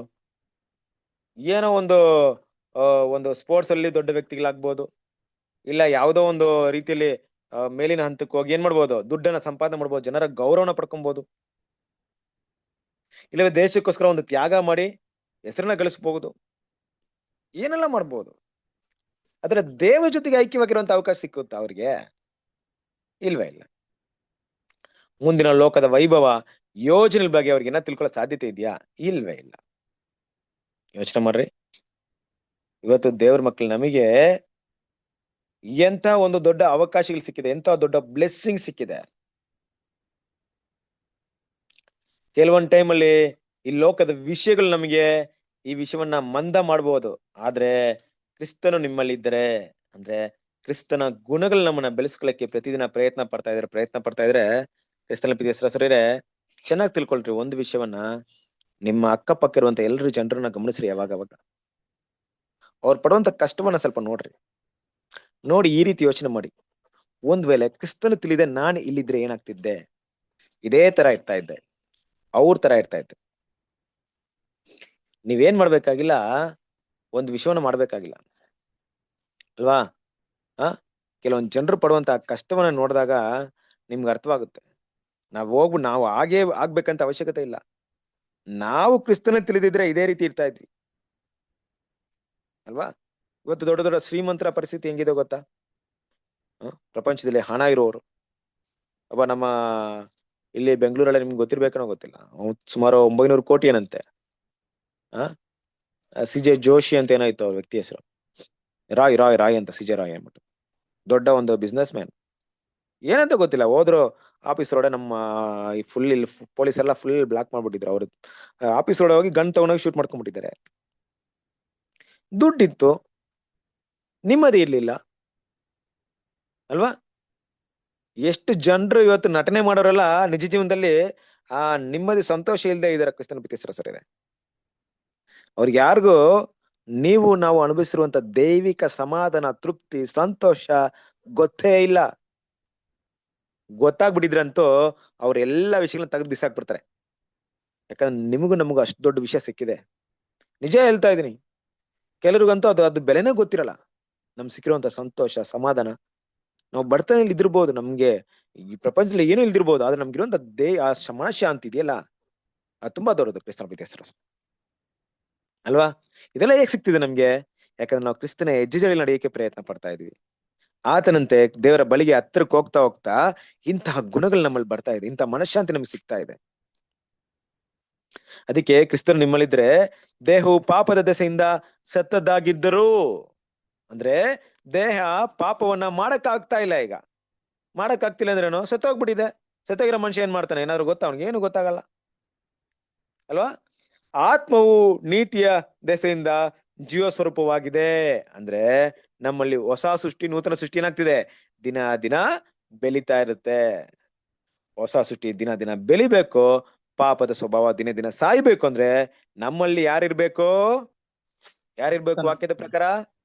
ಕ್ರಿಸ್ತನ ಆತ್ಮ ನಮ್ಮಲ್ಲಿರು. ಕ್ರಿಸ್ತನಿರ್ಬೇಕು ಅಲ್ವಾ? ಯೋಚನೆ ಮಾಡ್ರಿ. ಕೆಲವೊಂದು ಟೈಮಲ್ಲಿ ಕುತ್ಕೊಂಡು ಯೋಚನೆ ಮಾಡಿದ್ರೆ, ಯಾವತ್ತಾದ್ರೂ ಇಂಥ ಯೋಚನೆಗಳು ಮಾಡ್ರಿ, ತುಂಬಾ ಚೆನ್ನಾಗಿರುತ್ತೆ. ನಮ್ಮ ಕರ್ತನ ತರ ಯಾರಿದ್ದಾರೆ? ನಮ್ಮ ಯೇಸು ಕ್ರಿಸ್ತನಿಗೆ ಸರಿಸಾಟಿ ಆದವರು ಯಾರಾದ್ರೂ ಈ ಭೂಮಿಯಲ್ಲಿ ಇದಾರ? ನೋಡೋಣಪ್ಪ, ಕೆಲವೊಂದು ಗಣ್ಯ ವ್ಯಕ್ತಿಗಳನ್ನ ತಗೊಂಡು ಯೇಸು ಕ್ರಿಸ್ತನ ಪಕ್ಕದಲ್ಲಿ ಕುಂಡ್ರಿಸ್ಕೊಳ್ಳೋಣ. ಯಾವ ವಿಷಯಗಳಲ್ಲಿ, ಯಾವ ಕ್ಯಾರೆಕ್ಟರ್ ಇವ್ರಿಗೆ ಯೇಸು ಕ್ರಿಸ್ತನಿಗಿಂತ ಅವ್ರಿಗೆ ತುಂಬಾ ದೊಡ್ಡದಂತ ಕಂಡುಹಿಡಿಯಕ್ಕೆ ಪ್ರಯತ್ನ ಪಡೋಣ. ಯಾರೂ ಇಲ್ಲ. ಪ್ರಯತ್ನ ಪಡಿ. ನಾನೇನ್ ಬಾಯಿ ಮಾತಲ್ಲಿ ಹೇಳ್ತಲ್ಲ, ನೀವು ಸ್ವಲ್ಪ ಯೋಚನೆ ಮಾಡ್ರಿ. ನಿಮ್ಗೂ ತಿಳುವಳಿಕೆ, ನಾಲೆಜ್ ಎಲ್ಲ ಇದೆಯಲ್ಲ. ಈ ಪ್ರಪಂಚ ತುಂಬಾ ದೊಡ್ಡ ವ್ಯಕ್ತಿಗಳಿದ್ದಾರೆ ಅಂತ ಇಟ್ಕೊಳ್ಳಿ ಅಲ್ವಾ? ಅವ್ರು ತುಂಬಾ ತ್ಯಾಗಗಳನ್ನ ಮಾಡಿರ್ತಾರೆ. ಅದೇ ನಮ್ಮ ಕರ್ತನಂತೆ ತ್ಯಾಗ ಮಾಡುವಂತ ಯಾವುದೇ ವಿಷಯಗಳನ್ನ, ಗುಣ ಇರ್ಬೋದು, ಆತನ ತಾಳ್ಮೆ, ಆತನ ಪ್ರೀತಿ, ಆತನ ದಯೆ, ಆತನ ಅನುಕಂಪ, ಇದಕ್ಕೆ ಸರಿಸಾಟಿಯಾಗಿ ಯಾರಾದ್ರೂ ಇದರಂತ ಸ್ವಲ್ಪ ಏನ್ ಮಾಡ್ರಿ, ಯೋಚನೆ ಮಾಡ್ರಿ. ಎಂತ ತ್ಯಾಗ ಕ್ರಿಸ್ತನ ಪ್ರೀತಿ ಹೆಸರಸರಿದೆ. ಇವತ್ತು ಯಾವುದೇ ವ್ಯಕ್ತಿ, ಕೋಟ್ಯಾಂತರ ರೂಪಾಯಿ ದುಡ್ಡಿರೋಂಥ ವ್ಯಕ್ತಿ ನಮ್ಮನ್ನ ನೋಡಿ ನಮ್ಮ ಹತ್ರ ಬಂದು 1,000 ರೂಪಾಯಿ ಕೊಟ್ಬಿಟ್ರೆ ನಾವ್ ಏನ್ ಮಾಡ್ಬಿಡ್ತೇವೆ? ಅವನ್ನ ಕೈ ಇದು ಮುಗಿಯುವಂತ ಜನ ಇದ್ರೆ ಪ್ರಪಂಚದಲ್ಲಿ ಇವತ್ತು. ನೀನೇ ಅಪ್ಪ ದೇವ್ರ ತರ ಅಂದ್ಬಿಟ್ಟು. ಅವನಿಗೆ ಕೋಟಿ ರೂಪಾಯಿ ಇರುತ್ತೆ, ನಮ್ಮ ಹತ್ರ ಕೊಟ್ಟಿರೋ 1,000 ರೂಪಾಯಿಗೆ ಅವನ ಏನ್ ಮಾಡ್ತಾರೆ? ದೇವ್ರ ತರ ನೋಡುವಂತ ಜನ ಇದಾರೆ ಇವತ್ತು ಪ್ರಪಂಚದಲ್ಲಿ. ಆದ್ರೆ ಇಡೀ ಲೋಕನ ಸೃಷ್ಟಿ ಮಾಡೋ ಸೃಷ್ಟಿಕರ್ತನು ತನ್ನ ಇಡೀ ಸೃಷ್ಟಿ ಕಾರ್ಯಗಳನ್ನ ಬಿಟ್ಟು, ದೇವರಿಗೆ ಸಮವಾಗಿರೋಂಥ ವಿಷಯನ ಬಿಟ್ಟು ಇಲ್ಲಿ ಬಂದು ನಮಗೋಸ್ಕರ ಬಡತನದಲ್ಲಿ ಹುಟ್ಟಿ ಪಾಪಿಯಾಗಿ ಸಾಯೋದ್ನ ಇವತ್ತು ಲೋಕ ಹೆಂಗ್ ಗಮನಿಸ್ತಾ ಇದೆ? ಕ್ರಿಸ್ತನ ಪ್ರೀತಿ ಹೆಸರು. ಅವ್ರು ದೊಡ್ಡವರ ಕಾಣಿಸ್ತಾ ಇದಾರೆ ಇವತ್ತು ಲೋಕಕ್ಕೆ. ಯಾರೆಲ್ಲಾ ದೊಡ್ಡವರ ಕಾಣಿಸ್ತಾ ಇದಾರೆ ನೋಡ್ರಿ. ಏನೂ ಮಾಡದಿರಂತ ವ್ಯಕ್ತಿಗಳನ್ನ ದೊಡ್ಡದಾಗಿ ಮಾಡೋ ತರ ನೋಡ್ತಾ ಇದಾರೆ ಜನ. ಆದ್ರೆ ತನ್ನ ಸರ್ವಸ್ವವನ್ನು ನಮಗೋಸ್ಕರ ಕೊಟ್ಟು, ತನ್ನ ಪ್ರಾಣವನ್ನ ಕೊಟ್ಟು ನಮ್ಮನ್ನ ವಿಮೋಚನೆ ಮಾಡಿದಂತ ಕರ್ತನನ್ನ ಗಮನಿಸ್ತಾ ಇಲ್ಲ ಪ್ರಪಂಚ. ನಾವು ಹೇಗ್ ಗಮನಿಸ್ತಾ ಇದೀವಿ? ಆತನಿಗೆ ಸರಿಸಾಟಿ ಯಾರಾದ್ರೂ ಇದಾರ ಅಲ್ವಾ? ನಾವು ಬರೀ ಯೇಸು ಕ್ರಿಸ್ತನ ಗಮನಿಸ್ತಾ ಇಲ್ಲ, ಯೇಸು ಕ್ರಿಸ್ತನ ತರ ಆಗ್ಬೋದಂತ ಭರವಸೆನ ಕೂಡ ಕೊಟ್ಟಿದ್ದಾರೆ. ಎಲ್ಲಿ? ಈ ಪ್ರಪಂಚದಲ್ಲಿ ಯಾರಾದ್ರೂ ತಗೊಂಡು ಅವ್ರ ತರ ನಾವು ಆಗಕ್ಕಾಗುತ್ತಂತ ಟ್ರೈ ಮಾಡಕ್ಕಾಗುತ್ತಾ? ಒಳ್ಳೆ ವ್ಯಕ್ತಿಗಳು, ಒಳ್ಳೆ ನಿಮ್ಗಿರುವಂತ ಒಳ್ಳೆ ಹೆಸರು. ಫಾರ್ ಎಕ್ಸಾಂಪಲ್ ಅಲ್ವಾ, ಈ ಪ್ರಪಂಚದಲ್ಲಿ ಮಹಾತ್ಮ ಗಾಂಧಿನ ತಿಳ್ಕೊಳ್ಳಿ. ಅವ್ರ ತರ ಆಗಣಂದ್ರೆ ಅವರ ಜೀವನ ಚರಿತ್ರೆ ನಮ್ಗೆ ಗೊತ್ತೇ ಇಲ್ಲ ಅಲ್ವಾ? ಅವರ ಜೀವನ ಚರಿತ್ರೆ ಬಗ್ಗೆ ನಮ್ಗೆ ಅಲ್ಲಿ ಬರ್ದಿರೋದಷ್ಟೇ. ಅವ್ರು ಎಂತ ವ್ಯಕ್ತಿ ಅಂತ ನಮ್ಗೆ ಗೊತ್ತಿಲ್ಲ. ದೇಶದ ಮಹಾತ್ಮ ಗಾಂಧಿ ಅಂತ ಹೆಸರಿದೆ ಅಷ್ಟೇ. ಆದ್ರೆ ನಿಜವಾಗ್ಲೂ ಗುಣಗಳಲ್ಲಿ, ಭಾವನೆಗಳಲ್ಲಿ ಹೆಂಗಿದ್ರೆ ನಮ್ಗೇನೋ ಗೊತ್ತಿದ್ಯಾ? ಎಂತ ಗುಣಗಳನ್ನ ಬೆಳೆಸ್ಕೊಂಡು ನಮ್ಗೆ ಗೊತ್ತಿದ್ಯಾ? ಯಾರ್ ಬೇಕಾದ್ರೆ ತಗೊಳ್ಳಿ. ಅವರ ಲೈಫ್ ಪಾರದರ್ಶಕತೆಯಾಗಿತ್ತ? ನಮ್ಮ ಯೇಸು ಕ್ರಿಸ್ತನ ಲೈಫ್ ಹೆಂಗಿತ್ತು? ಎಲ್ಲಾದ್ರೂ ಮುಚ್ಚುಮರ ಐತ ಲೈಫಲ್ಲಿ? ಕೆಲವೊಂದು ತಪ್ಪನ್ನ ಯೇಸು ಕ್ರಿಸ್ತ ಮಾಡ್ಬಿಟ್ಟು ಅದನ್ನ ಬರ್ರಿ ಗಾಸ್ಪಲ್ ಅಲ್ಲಿ ಸುವಾರ್ತಿಲ್ಲ ಅದನ್ನ ಮಾತ್ರ ಮೆನ್ಷನ್ ಮಾಡ್ಬೇಡಿ, ನನ್ನ ಹೆಸರು ಕೆಟ್ಟೋಗ್ಬಿಡುತ್ತೆ, ಒಳ್ಳೆ ಕಾರ್ಯಗಳು ಮಾತ್ರ ಬರ್ದಿರ್ರಿ ಅಂತ ಬರ್ದಿಟ್ಟಿದಾರ? ಹೆಂಗ್ ಬರ್ದಿಟ್ಟಿದ್ದಾರೆ? ಟ್ರಾನ್ಸ್ಪರೆನ್ಸಿ A to Z ನ ಬರ್ದಿಟ್ಬಿಟ್ರು. A to Z ಅಲ್ಲಿ ಯಾವ್ದಾದ್ರು ಮಿಸ್ಟೇಕ್ ಇದೆ ಕಂಡಿಡಿರಪ್ಪ ಯೇಸು ಕ್ರಿಸ್ತನ ಗುಣಗಳಲ್ಲಿ. ಆಗಿರೋದ್ರಿಂದಲೇ ನಮ್ ಕೈಯಿಂದನೂ ಆತನಂತೆ ಆಗೋದಿಕ್ಕೆ ಅವಕಾಶ ಇದೆ. ನೋಡ್ರಿ, ನನ್ನ ಗುಣ ಎಲ್ಲ, ಕ್ಯಾರೆಕ್ಟರ್ ಎಲ್ಲ ಬಿಚ್ಚಿಟ್ಬಿಡಿ ಮುಂದೆ. ಕಂಪ್ಲೀಟ್ ಆಗಿ ನೋಡ್ಕೊಳ್ರಿ, ನೀವು ನಂತರ ಆಗ್ಬಹುದು ಅಲ್ವಾ? ಏನ್ ಬ್ಲೆಸ್ಸಿಂಗ್ ರೀ ನಮ್ಗೆ. ಆತನ ಒಂದು ಸಂಪೂರ್ಣ ಜೀವನದಲ್ಲಿ ಎಲ್ಲೂ ಮಿಸ್ಟೇಕ್ ಕಂಡಿಡಿಯಕ್ ಆಗದೆ ಇದ್ರು ನಾವೆಲ್ಲ ಏನ್ ತಿಳ್ಕೊಬೇಕು? ನಿಮ್ಮ ಕಾಲನ್ನ ಧೂಳನ್ನ ಕೂಡ ಮುಟ್ಟಕ್ ನಮ್ಗೆ ಇದು ಮಾಡಕ್ ನಮ್ಗೆ ಯೋಗ್ಯತೆ ಇಲ್ಲ ಅಂತ ತಿಳ್ಕೊಡಂತ ನಾವು ಕ್ರಿಸ್ತನಂತೆ ಆಗ್ಬೇಕಂತೆ ಆಗುವಂತ ಅವಕಾಶ ಇದೆಯಂತೆ. ಎಂತ ದೇವ್ರ ಪ್ರೀತಿ ನೋಡ್ರಿ, ಕ್ರಿಸ್ತನ ಪ್ರೀತಿ ಸರಸರೇರೆ ಇವತ್ತು ನಮ್ಗೆ ಸಿಕ್ಕಿರುವಂತ ಒಂದು ವಿಷಯ. ಆದ್ರೆ ಕ್ರಿಸ್ತನು ನಿಮ್ಮಲ್ಲಿದ್ರೆ, ಈ ರೀತಿ ಕ್ರಿಸ್ತನ ಗುಣಗಳನ್ನ ನಾವು ಬೆಳೆಸ್ಬೇಕಂತ ಆಸೆ ಪಡ್ತಾ ಇದ್ರೆ ಖಂಡಿತವಾಗ್ಲು ಏನಲ್ಲಿ ಬೆಳೆಯಕ್ ಸಾಧ್ಯತೆ ಇಲ್ಲ? ಪಾಪ ಸ್ವಭಾವ, ಶರೀರ ಭಾವದ ಸ್ವಭಾವಗಳು ಬೆಳೆಯೋದಕ್ಕೆ ಆಗದೇ ಇಲ್ಲ. ಇನ್ನೊಬ್ಬರನ್ನ ಪ್ರೀತಿ ಮಾಡ್ಬೇಕಂತ ನಮ್ಗೆ ಆಸೆ ಇದ್ರೆ, ಇನ್ನೊಬ್ಬರಿಗೆ ದಯೆ ತೋರಿಸ್ಬೇಕಂತ ಆಸೆ ಇದ್ರೆ, ಹಸುವೆ ಎಲ್ಲಿ ಬಿಟ್ಟು ಹುಟ್ಟುತ್ತೆ? ಹೊಟ್ಟೆ ಕಿಚ್ಚಿ ಎಲ್ಲಿ ಹುಟ್ಟುತ್ತೆ? ಅದಕ್ಕೆ ಪ್ಲೇಸ್ ಎಲ್ಲಿದೆ? ಇನ್ನೊಬ್ರು ತಪ್ಪುಗಳನ್ನ ಕ್ಷಮಿಸ್ಬೇಕಂತ ಮನಸ್ಸಿದ್ದಾಗ ಕೋಪ ದ್ವೇಷಗಳೆಲ್ಲ ಹುಟ್ಟುತ್ತೆ? ಇದೆಲ್ಲ ಯಾರಲ್ಲಿರುವಂತ ಆತ್ಮ? ಕ್ರಿಸ್ತನಲ್ಲಿರುವಂತದ್ದು. ಕ್ರಿಸ್ತನ ಪ್ರೀತಿಯ ಸರಸರಿರೇ, ಇವತ್ತು ನಿಮ್ಗೂ ನಮಗೂ ಸಿಕ್ಕಿರುವಂತ ಈ ಅವಕಾಶ ಲೈಫ್ ಅಲ್ಲಿ ಮಿಸ್ ಮಾಡ್ಕೊಂಬಾರ್ದು ಅಂತ ದೃಢವಾಗಿ ನಿರ್ಧಾರ ತಗೊಂಡ್ಬಿಡ್ಬೇಕು. ಸಾಯಕ್ ಬೇಕಾದ್ರೆ ರೆಡಿ, ಆದ್ರೆ ಕ್ರಿಸ್ತನಿಗೆ ಬಿಡಕ್ ನಾನು ರೆಡಿ ಇಲ್ಲ ಅನ್ಬಿಟ್ಟು. ನನ್ನ ಜೀವನದ ಕೊನೆ ಪರ್ಯಂತ ನನ್ನ ಉಸಿರು ಇರುವವರೆಗೂ ಕ್ರಿಸ್ತನ ಸಾರೂಪ್ಯದಲ್ಲಿ ಬೆಳೆಯೋದಕ್ಕೆ ನನ್ನಿಂದ ಆದಂತ ಸಂಪೂರ್ಣ ಪ್ರಯತ್ನ ಪಡ್ತೀನಿ ದೇವ್ರೆ. ನಿನ್ನ ಆತ್ಮವನ್ನು ಅನುಗ್ರಹ ಮಾಡ್ರಿ, ನಮ್ಗೆ ನಿಮ್ಮ ಸನ್ನಿಧಿಯಿಂದ ತಳ್ಬೇಡ್ರಿ. ಈ ಅವಕಾಶ ನನಗೂ ಸಿಕ್ಬಿಡ್ತಲ್ಲ ಅಂತ ದೇವ್ರ ಮಕ್ಕಳು ಏನ್ ಮಾಡ್ಬೇಕು? ಪ್ರತಿದಿನ ಸಾಯಕ್ ಕಳಿಬೇಕು, ಬದುಕಕ್ ಕಳಿಬಾರ್ದು, ಸಾಯ್ಬೇಕು ಪ್ರತಿದಿನ ಅಲ್ವಾ? ಕ್ರಿಸ್ತನಿಗೋಸ್ಕರ ಸಾಯಕ್ ಕಳಿಬೇಕು. ದೇವ್ರ ಮಕ್ಕಳು ಇಂಥ ವಿಷಯಗಳು ನಮ್ಗೆ ಇವತ್ತು ಸಿಕ್ಕಿದೆ ಅಲ್ವಾ? ಸೊ ಅದರಿಂದ ಇದೆಲ್ಲ ಕೂಡ ನಮ್ಗೆ ಇರೋದ್ರಿಂದ ಇದನ್ನೇನ್ ಮಾಡೋಣ? ನಾವು ಮನಸ್ಸಲ್ಲಿ ಇಟ್ಕೊಳ್ಳೋಣ. ಇಲ್ಲಿ ನಾವು ಸ್ಪಷ್ಟವಾಗಿ ಗಮನಿಸುವಂತ ವಿಷಯ ಏನಪ್ಪಾ ಅಂದ್ರೆ, ನಾವು ಶರೀರ ಭಾವದ ಸ್ವಭಾವವನ್ನು ನೆರವೇರಿಸದೇ ಇರೋಕೆ ಯಾವಾಗ ಆಗುತ್ತೆ ಅಂದ್ರೆ, ಕ್ರಿಸ್ತನ ಗುಣಲಕ್ಷಣ ನಮ್ಮನ್ನ ಬೆಳೆದಾಗ, ಕ್ರಿಸ್ತನಂತೆ ನಡೆಯಕ್ಕೆ ನಾವು ಆಸೆ ಪಟ್ಟಾಗ, ಆಗ ಕ್ರಿಸ್ತನ ಆತ್ಮ ನಮ್ಗೆ ಸಿಗುತ್ತೆ. ಕ್ರಿಸ್ತನ ಆತ್ಮ ನಮ್ಮನ್ನ ಗೈಡ್ ಮಾಡುತ್ತೆ. ಕ್ರಿಸ್ತನ ಆತ್ಮ ನಮ್ಮನ್ನ ಸಕಲ ಸತ್ಯದಲ್ಲಿ ನಡೆಸುತ್ತೆ. ಅದನ್ನೇ ನಾವು ಹಿಂಬಾಲಿಸ್ತಾ ಹೋದಾಗ ದಿನೇ ದಿನೇ ಕ್ರಿಸ್ತನ ಆತ್ಮದಲ್ಲಿ ಬೆಳೀತಾನೆ ಬರ್ತೀವಿ. ದಿನೇ ದಿನೇ ಬೆಳೀತಾ ಬರ್ಬೇಕಾದ್ರೆ ಶರೀರ ಭಾವದ ಸ್ವಭಾವ ಒಂದಿನ ಹೆಂಗಿರುತ್ತೆ ಗೊತ್ತಾ? ಸ್ಟಾರ್ಟಿಂಗ್ ಅಲ್ಲಿ ಹೆಂಗಿತ್ತು ನಮ್ಗೆ ಶರೀರ ಭಾವದ ಸ್ವಭಾವ? 100. ಕ್ರಿಸ್ತನ ಸ್ವಭಾವ 0. ಆಮೇಲೆ ಕ್ರಿಸ್ತನ ಧರಿಸ್ಕೊಂಡ್ವಿ, ಕ್ರಿಸ್ತನ ಹತ್ರ ಒಡಂಬಡಿಕೆ ಮಾಡ್ಕೊಂಡ್ವಿ, ನೂತನ ಸೃಷ್ಟಿ ಬಂತು ಅಲ್ವಾ? ದೇವರ ಆತ್ಮ ಬಂತು, ಪವಿತ್ರ ಆತ್ಮ ಬಂತು. ಶರೀರ ಭಾವದ ಸ್ವಭಾವ 90, ದೇವರ ಆತ್ಮವ 10. ಆಮೇಲೆ ಏನಾಯ್ತು? ಶರೀರ ಭಾವ ಸ್ವಭಾವ 70 ಆಯ್ತು. ಆಮೇಲೆ ದೇವರ ಆತ್ಮ 30. ಬೆಳೀತಾ ಇದೀವಿ, ಇನ್ನ ಕಡಿಮೆ ಆಗ್ತಾ ಇದೆ. ಓಲ್ಡ್ ನೇಚರ್ ಕಡಿಮೆ ಆಗ್ತಿದೆ, ಪಾಪ ಸ್ವಭಾವ ಕಡಿಮೆ ಆಗ್ತಾ ಇದೆ, ಕೆಲಸ ಕಡಿಮೆ ಆಗ್ತಿದೆ, ಓವರ್ಕಮ್ ಮಾಡ್ತಾ ಇದೆ ನೂತನ ಸೃಷ್ಟಿ. 50-50 ಬಂದ್ಬಿಡ್ತು ಅಲ್ವಾ? ಯಾವಾಗ 60-30 ಆಗುತ್ತೋ, 60-40 ಆಗುತ್ತೋ ಅಂದ್ರೆ ಹಳೆಯ ಸ್ವಭಾವ 40, ನೂತನ ಸ್ವಭಾವ 60 ಆಗುತ್ತೋ, ತುಂಬಾ ಈಸಿ ಜಯಿಸಕ್ ನಮ್ಗೆ. ನಾವೇನ ಸ್ವಲ್ಪ ಬಿಟ್ರೆ ಮತ್ತೇನಾಗ್ಬಿಡುತ್ತೆ? ಅದೇ ಪಾಪ ಸ್ವಭಾವ ಮತ್ತೆ 100ಗೆ ಹೋಗೋದಕ್ಕೂ ಸಾಧ್ಯತೆ ಇದೆ, ನೂತನ ಸೃಷ್ಟಿ 0 ಆಗೋದಕ್ಕೂ ಸಾಧ್ಯತೆ ಇದೆ. ಇದೇ ಬಲದಲ್ಲಿ, ಇದೇ ಶಕ್ತಿಯಲ್ಲಿ ಮುಂದುವರೆದು ಹೋಗಿ ಒಂದು ದಿನ ಏನ್ ಮಾಡ್ತೀವಿ ಗೊತ್ತಾ? ನಮ್ಮ ನೂತನ ಸ್ವಭಾವ 100% ಅಲ್ವಾ? ಪಾಪ ಸ್ವಭಾವ 0. ಯಾಕೆ? ಪಾಪ ಸ್ವಭಾವಕ್ಕೆ ಅವಕಾಶನೇ ಇಲ್ಲ ನಮ್ಮಲ್ಲಿ.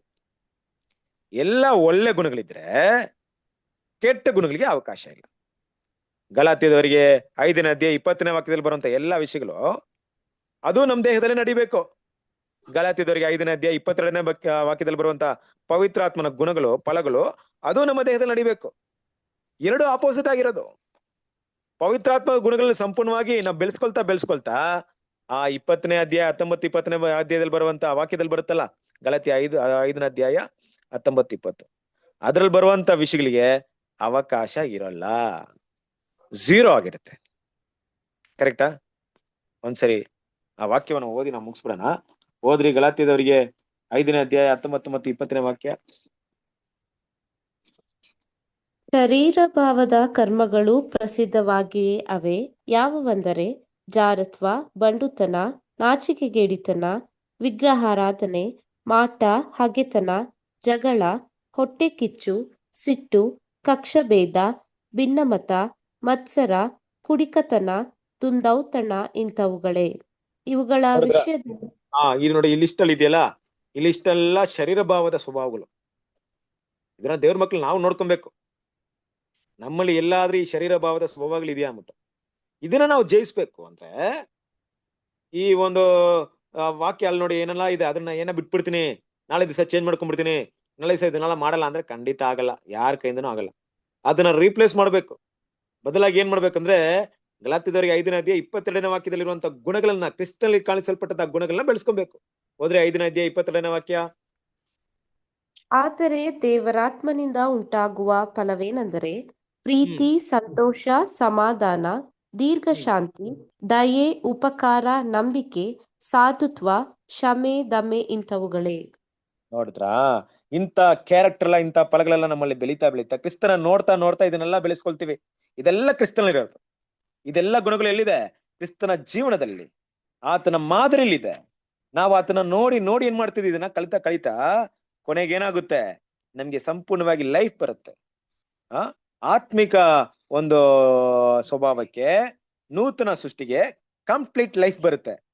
ಓಲ್ಡ್ ನೇಚರ್ಗೆ, ಶರೀರ ಭಾವದ ಸ್ವಭಾವಕ್ಕೆ ಕಂಪ್ಲೀಟ್ ಡೆತ್ ಬರುತ್ತೆ. ಡೆತ್ ಅಂದ್ರೆ ನನ್ನ ಗುಣಗಳಲ್ಲೇ ಸತ್ತೋಗಿರುತ್ತೆ, ಆ ಕ್ಯಾರೆಕ್ಟರ್ ಇದಿರಲ್ಲ. ಅದಕ್ಕೆ ವಾಕ್ಯ ಹೇಳ್ತಿರೋದು, ಆದರೆ ಕ್ರಿಸ್ತನು ನಿಮ್ಮಲ್ಲಿದ್ದರೆ ದೇಹವು ಪಾಪದ ದೆಸೆಯಿಂದ ಸತ್ತದಾಗಿದ್ದರು ಆತ್ಮವು ನೀತಿಯ ದೆಸೆಯಿಂದ ಜೀವ ಸ್ವರೂಪವಾಗಿದೆ. ಈ ರೀತಿ ಕ್ರಿಸ್ತನ ಕಂಪ್ಲೀಟ್ ಕ್ಯಾರೆಕ್ಟರ್ ಬೆಳೆಸ್ಕೊಂಡಾಗ ನಮ್ಮ ಓಲ್ಡ್ ನೇಚರ್ ಕಂಪ್ಲೀಟ್ ಆಗಿ ಡೆತ್ ಆಗಿರುತ್ತೆ. ನಮ್ಮ ಗುರಿ ಏನು ಇದೆ, ನಾವು ಓಡ್ತಾರ ಓಟದ ಉದ್ದೇಶ ಏನು ಇದೆ, ಹೇಗಾದ್ರೂ ಕ್ರಿಸ್ತನ ತರ ಆಗ್ಬೇಕು. ಆಗ ಇದ್ಯಾವುದು ನಮ್ಮಲ್ಲಿ ಕಾಣಿಸಲ್ಲ. ಹಾಗನ್ಬಿಟ್ಟು ನಾವು ಆತ್ಮಿಕ ಫಲಗಳನ್ನ ಬೆಳೆಸ್ಕೊಳ್ತೀವಿ ಅಂದ್ಬಿಟ್ಟು ಆಸೆ ಪಟ್ಟು ಸ್ವಲ್ಪ ಗ್ಯಾಪ್ ಸಿಕ್ದಾಗೆಲ್ಲ ಮಾಂಸಿಕ ವಿಷಯಗಳನ್ನೇ ಬೆಳೆಸ್ಕೊಂಡು ಹೋದ್ರೆ ಸ್ವಲ್ಪ ಸ್ವಲ್ಪ ಸ್ವಲ್ಪ ಸ್ವಲ್ಪ ಬಂದ್ ಏನ್ ಮಾಡುತ್ತೆ, ಕ್ರಮೇಣ ನೂತನ ಸೃಷ್ಟಿನ ಅವೆಲ್ಲ ನಾಶ ಮಾಡ್ಬಿಡುತ್ತೆ. ಕೆಲವೊಂದು ಹ್ಯಾಬಿಟ್ ಇದೆಯಲ್ಲ, ಕೆಲವೊಂದು ಗುಣಗಳು, ಕೆಲವೊಂದು ಕ್ಯಾರೆಕ್ಟರ್, ಅದನ್ನ ನಾವು ಎಷ್ಟು ಪ್ರೀತಿ ಮಾಡ್ತೀವಂದ್ರೆ, ಕ್ಯಾರೆಕ್ಟರ್ ಅಂದ್ರೆ ಯಾವ್ದೋ ಶರೀರ ಭಾವದ ಗುಣಗಳು ಮಾತಾಡ್ತಿರೋದು ನಾನು, ಅದನ್ನ ನಾವು ಎಷ್ಟು ಪ್ರೀತಿ ಮಾಡ್ತೀವಿ ಅಂದ್ರೆ ಕ್ರಿಸ್ತನಿಗಿಂತ ಜಾಸ್ತಿ ಪ್ರೀತಿ ಮಾಡ್ಬಿಡ್ತೀವಿ ನಾವು. ಆ ಕ್ಯಾರೆಕ್ಟರ್ ನಮ್ಗೆ ಅಷ್ಟು ಇಷ್ಟ, ಕ್ರಿಸ್ತನ್ನ ಬೇಕಾದ್ರೆ ಬಿಟ್ಬಿಡಕ್ ರೆಡಿ, ಆದ್ರೆ ಆ ಕ್ಯಾರೆಕ್ಟರ್ ಬಿಡಕ್ ರೆಡಿ ಇರಲ್ಲ. ಅದ್ ಏನಂತ ನಮ್ಗೆ ಗೊತ್ತು, ನಾವೇ ಯೋಚನೆ ಮಾಡೋಣ ಏನಿರ್ಬೋದು ಆ ಕ್ಯಾರೆಕ್ಟರ್ ಅಲ್ವಾ. ಅದನ್ನ ಬಿಡಲ್ಲ. ನನ್ಗೆ ತುಂಬಾ ಇಷ್ಟ ಅಂದ್ರೆ ಅದು ಒಂದು ಕ್ಯಾರೆಕ್ಟರ್, ಮಿಕ್ಕಿದೆಲ್ಲ ಕ್ಯಾರೆಕ್ಟರ್ ನಾಶ ಮಾಡ್ಬಿಡುತ್ತೆ ಸಾಕು. ಆ ಒಂದು ಕೆಟ್ಟ ಕ್ಯಾರೆಕ್ಟರ್ ಏನ್ ಮಾಡುತ್ತೆ, ಕ್ರಿಸ್ತನ ಸಂಪೂರ್ಣ ಕ್ಯಾರೆಕ್ಟರ್ ನಾಶ ಮಾಡುತ್ತೆ. ಆದ್ರೆ ಕ್ರಿಸ್ತನಿಗೋಸ್ಕರ ಬೆಳೆಸೋದಿಕ್ಕೆ, ಅದನ್ನ ಕ್ರಿಸ್ತನ ಮೇಲೆ ಪ್ರೀತಿ ಇಟ್ಟು ಅದನ್ನ ಹಾಗೆ ಮಾಡಿದ್ರೆ ಕ್ರಿಸ್ತನ ಆ ಒಂದು ಗುಣಗಳು ಬೆಳೆಯುತ್ತೆ.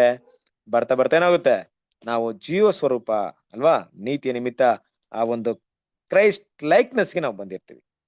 ಹಾಗೆ ಕ್ರಿಸ್ತನ ಪ್ರೀತಿಯ ಸರಸರೇ, ಸಂಕ್ಷಿಪ್ತವಾಗಿ ಹೇಳ್ಬೇಕಾದ್ರೆ ಒಂದೇ ವಿಷಯನ ಅರ್ಥ ಮಾಡ್ಕೊಳ್ರಿ. ಪಾಪವನ್ನ ಬಿಟ್ಟು ನಾನು ಒಳ್ಳೆಯವನಾಗ್ತೀನಿ ಅಂದ್ರೆ ಆಗಲ್ಲ.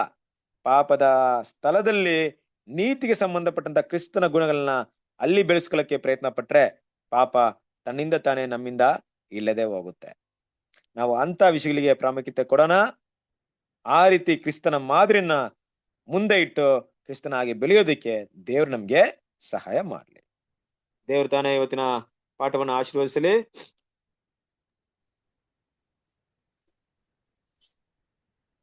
ಇವತ್ತಿನ ಪ್ರಶ್ನೆಗಳಲ್ಲಿ ಈ ಪಾಠದಲ್ಲಿ ಏನಾದ್ರೂ ಕೇಳ್ಬೇಕಾಗಿದ್ಯಾ? ಏನಿಲ್ಲ ಬ್ರದರ್. ಓಕೆ, ಸೊ ವಾಕ್ಯವನ್ನ ರಾತ್ರಿ ಗೀತೆನ ಓದೋಣ. ಏಪ್ರಿಲ್ 27.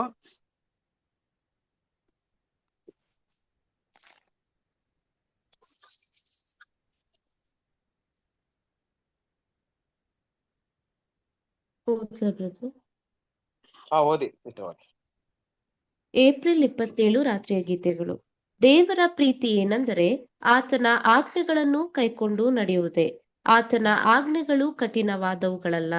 1 ಯೋಹಾನ 5ನೇ ಅಧ್ಯಾಯ 3ನೇ ವಚನ. ಯಾರೆಲ್ಲ ಈ ಆಶೀರ್ವಾದಗಳಿಗಾಗಿ ಕರ್ತನಿಗೆ ಹೃದಯದಲ್ಲಿ ಕೃತಜ್ಞತೆಯನ್ನು ಹೊಂದಿರುವನೋ, ಮೆಚ್ಚುಗೆಯನ್ನು ಮತ್ತು ಧನ್ಯವಾದವನ್ನು ವ್ಯಕ್ತಪಡಿಸುತ್ತಾನೋ, ಅಂಥವನು ಕರ್ತನನ್ನು ಪೂರ್ಣ ಹೃದಯದಿಂದ ಸೇವೆ ಮಾಡಲು ನಿಜವಾಗಿಯೂ ಪ್ರಯತ್ನಿಸುವುದಿಲ್ಲವೇ? ಕರ್ತನ ವಾಕ್ಯವನ್ನು ನೆನಪಿಟ್ಟುಕೊಳ್ಳಲು ಮತ್ತು ಅದರ ಅವಶ್ಯಕತೆಗಳನ್ನು ಅನುಸರಿಸಲು ದೈವಿಕ ಸಹಾಯವನ್ನು ಪಡೆಯುವ ಮನೋಭಾವ ಹೊಂದಿರುವವನು ಮತ್ತು ಅಂಥವನು, ನೀವು ನನ್ನನ್ನು ಪ್ರೀತಿಸಿದರೆ ನನ್ನ ಆಜ್ಞೆಗಳನ್ನು ಕೈಕೊಂಡು ನಡೆಯುವಿರಿ ಎಂಬ ವಾಕ್ಯವನ್ನು ಮರೆತು ಬಿಡಲು ಹೇಗೆ ಸಾಧ್ಯ? ಅಂಥವರಿಗೆ ಪ್ರತಿದಿನ ಕರ್ತನ ಆಜ್ಞೆಗಳು ವರ್ಧಿಸುತ್ತದೆ, ಹೆಚ್ಚಾಗುತ್ತದೆ. ಪ್ರತಿದಿನ ಅವನು ಈ ಆಜ್ಞೆಗಳಲ್ಲಿ ಹೊಸ ಬಲವನ್ನು, ಪ್ರಭಾವವನ್ನು, ಹೊಸ ಅರ್ಥಗಳನ್ನು ಕಂಡುಕೊಳ್ಳುತ್ತಾನೆ. ಅವನು ಕೃತಜ್ಞತೆಯುಳ್ಳವನಾಗಿದ್ದರೆ ಆತನು ಈ ಹಿಂದೆ ಕರ್ತನು ತನ್ನ ಬಗ್ಗೆ ತೋರಿಸಿದ ಅಕ್ಕರೆಯ ಏರ್ಪಾಡನ್ನು ಮೆಚ್ಚಿದ್ದರೆ ದೇವರ ಆಜ್ಞೆಗಳಲ್ಲಿರುವ ಆಳವಾದ ಅರ್ಥಗಳು ಅವನಿಗೆ ದುಃಖಕರವಾಗಿರುವುದಿಲ್ಲ. ಆದರೆ ನಮ್ಮ ಕರ್ತನ ಮನೋಭಾವಕ್ಕೆ ಸಹಾನುಭೂತಿಯಿಂದ ದಿನದಿಂದ ದಿನಕ್ಕೆ ಮುಂದೆ ಹೋಗಲು ಅವನು ಇನ್ನೂ ಸಂತೋಷ ಪಡುತ್ತಾನೆ. ಓ ನನ್ನ ದೇವರೇ, ನಿನ್ನ ಚಿತ್ತವನ್ನು ಅನುಸರಿಸುವುದೇ ನನ್ನ ಸಂತೋಷವು. ನಿನ್ನ ನ್ಯಾಯ ಪ್ರಮಾಣವು ನನ್ನ ಅಂತರಂಗದಲ್ಲಿ ಅದೇ ರೀತಿ ಅದು ನಮ್ಮೊಂದಿಗೆ ಇರುತ್ತದೆ. ಅಪೊಸ್ತಲನು ಹೇಳಿದಂತೆ ನಾವು ಆತನ ಆಜ್ಞೆಗಳನ್ನು ಕೈಕೊಳ್ಳುತ್ತೇವೆ ಮತ್ತು ನಮಗೆ ಅವು ದುಃಖಕರವಾಗಿರುವುದಿಲ್ಲ. ನಾವು ದೇವರನ್ನು ಪ್ರೀತಿಸುತ್ತೇವೆ ಎಂಬುದಕ್ಕೆ ಇದು ಸಾಕ್ಷಿಯಾಗಿದೆ. ಮತ್ತು ನಾವು ದೇವರಿಂದ ಪ್ರೀತಿಸಲ್ಪಟ್ಟು ಆತನಿಂದ ಮುದ್ರೆ ಹೊಂದಿದವರಾಗಿ ಆತನ ಆತ್ಮ ಅಂದರೆ ಸತ್ಯದ ಆತ್ಮದಿಂದ ಅಧಿಕವಾಗಿ ಪ್ರಭಾವಿತರಾಗುತ್ತೇವೆ. Thank you brother.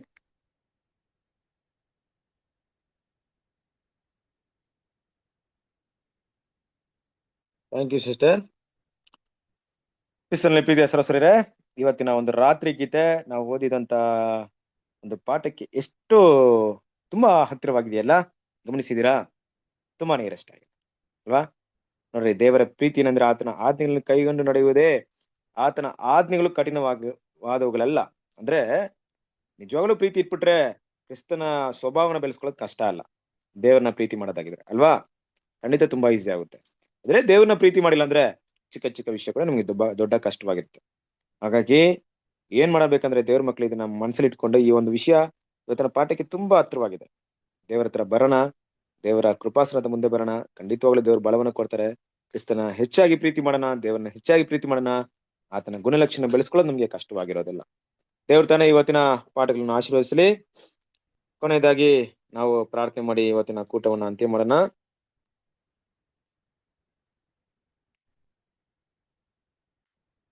Okay, Mohan Raj ಬ್ರೇ ಪ್ರಾರ್ಥನೆ ಮಾಡ್ತೀರಾ?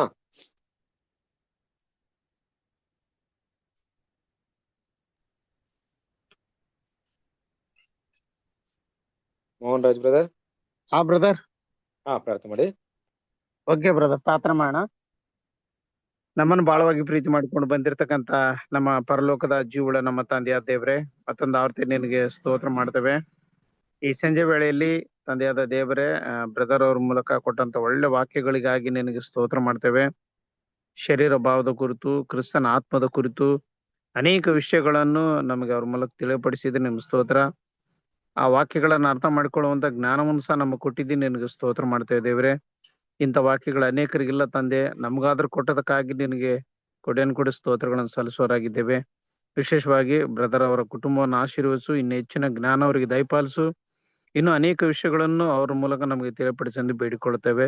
ಮಾತ್ರವಲ್ಲದೆ ಸೇರಿ ಬಂದಿರತಕ್ಕಂಥ ಎಲ್ಲಾ ಸಹೋದರ ಸಹೋದರಿಯರನ್ನು, ಅವರ ಕುಟುಂಬ ಮಕ್ಕಳು ಎಲ್ಲರನ್ನೂ ಕೂಡ ಈ ರೀತಿಯಲ್ಲಿ ಕಲಿಯಲು ಅವಕಾಶ ಕೊಟ್ಟು ನಡೆಸ್ತಿರುವುದಕ್ಕಾಗಿ ನಿಮಗೆ ಸ್ತೋತ್ರ ಮಾಡ್ತೇವೆ. ಎಲ್ಲರನ್ನು ಆಶೀರ್ವಾದ ಮಾಡ್ರಿ. ಈ ರಾತ್ರಿ ನಮಗೆ ಸುಖಕರ ನಿದ್ರೆಯನ್ನು ಕೊಟ್ಟು ನಡೆಸ್ರಿ. ನಾಳಿನ ಒಂದು ಹೊಸ ದಿನವನ್ನು ನೋಡುವಂತೆ ನಿನ್ನ ಕೃಪೆ ನಮಗೆ ಅನುಗ್ರಹ ಮಾಡಿ ನಡೆಸಬೇಕೆಂದು ನಿನ್ನ ಒಬ್ಬನೇ ಏಕೈಕ ಕುಮಾರನು, ನಮ್ಮ ರಕ್ಷಕನು, ನಮ್ಮ ಒಡೆಯನಾದ ಯೇಸು ಕ್ರಿಸ್ತನ ನಾಮದಲ್ಲಿ ಬೇಡಿ ಹೊಂದಿದ್ದೇವೆ ನಮ್ಮ ಪರಲೋಕದ ಜೀವುಳ ನಮ್ಮ ತಂದೆಯಾದ ದೇವರೇ, ಆಮೇನ್. Thank you, brother. you, brother.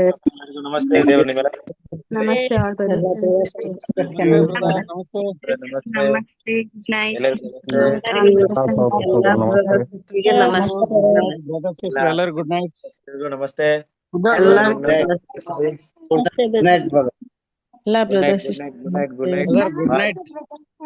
ಎಲ್ಲ ಗುಡ್ ನೈಟ್.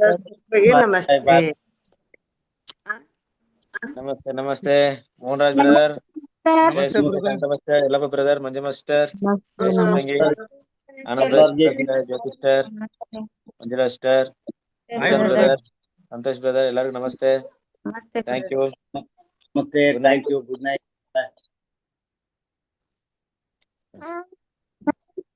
ನಮಸ್ತೆ. ನಮಸ್ತೆ ವಾ. ನಮಸ್ತೆ. ನಮಸ್ತೆ. ನಮಸ್ತೆ. Good night. ಬಾಯ್. ನಮಸ್ತೆ. ನಮಸ್ತೆ ಸಿಸ್ಟರ್. ನಮಸ್ತೆ ಎಲ್ಲರಿಗೂ. ನಮಸ್ತೆ. ನಮಸ್ತೆ. Okay, thank you. Good night. ದೇವರಲ್ಲಿ ನಿಮ್ಮೆಲ್ಲರನ್ನೂ ಆಶೀರ್ವದಿಸಲಿ. Thank you. Good night. brother. Bye. Good night.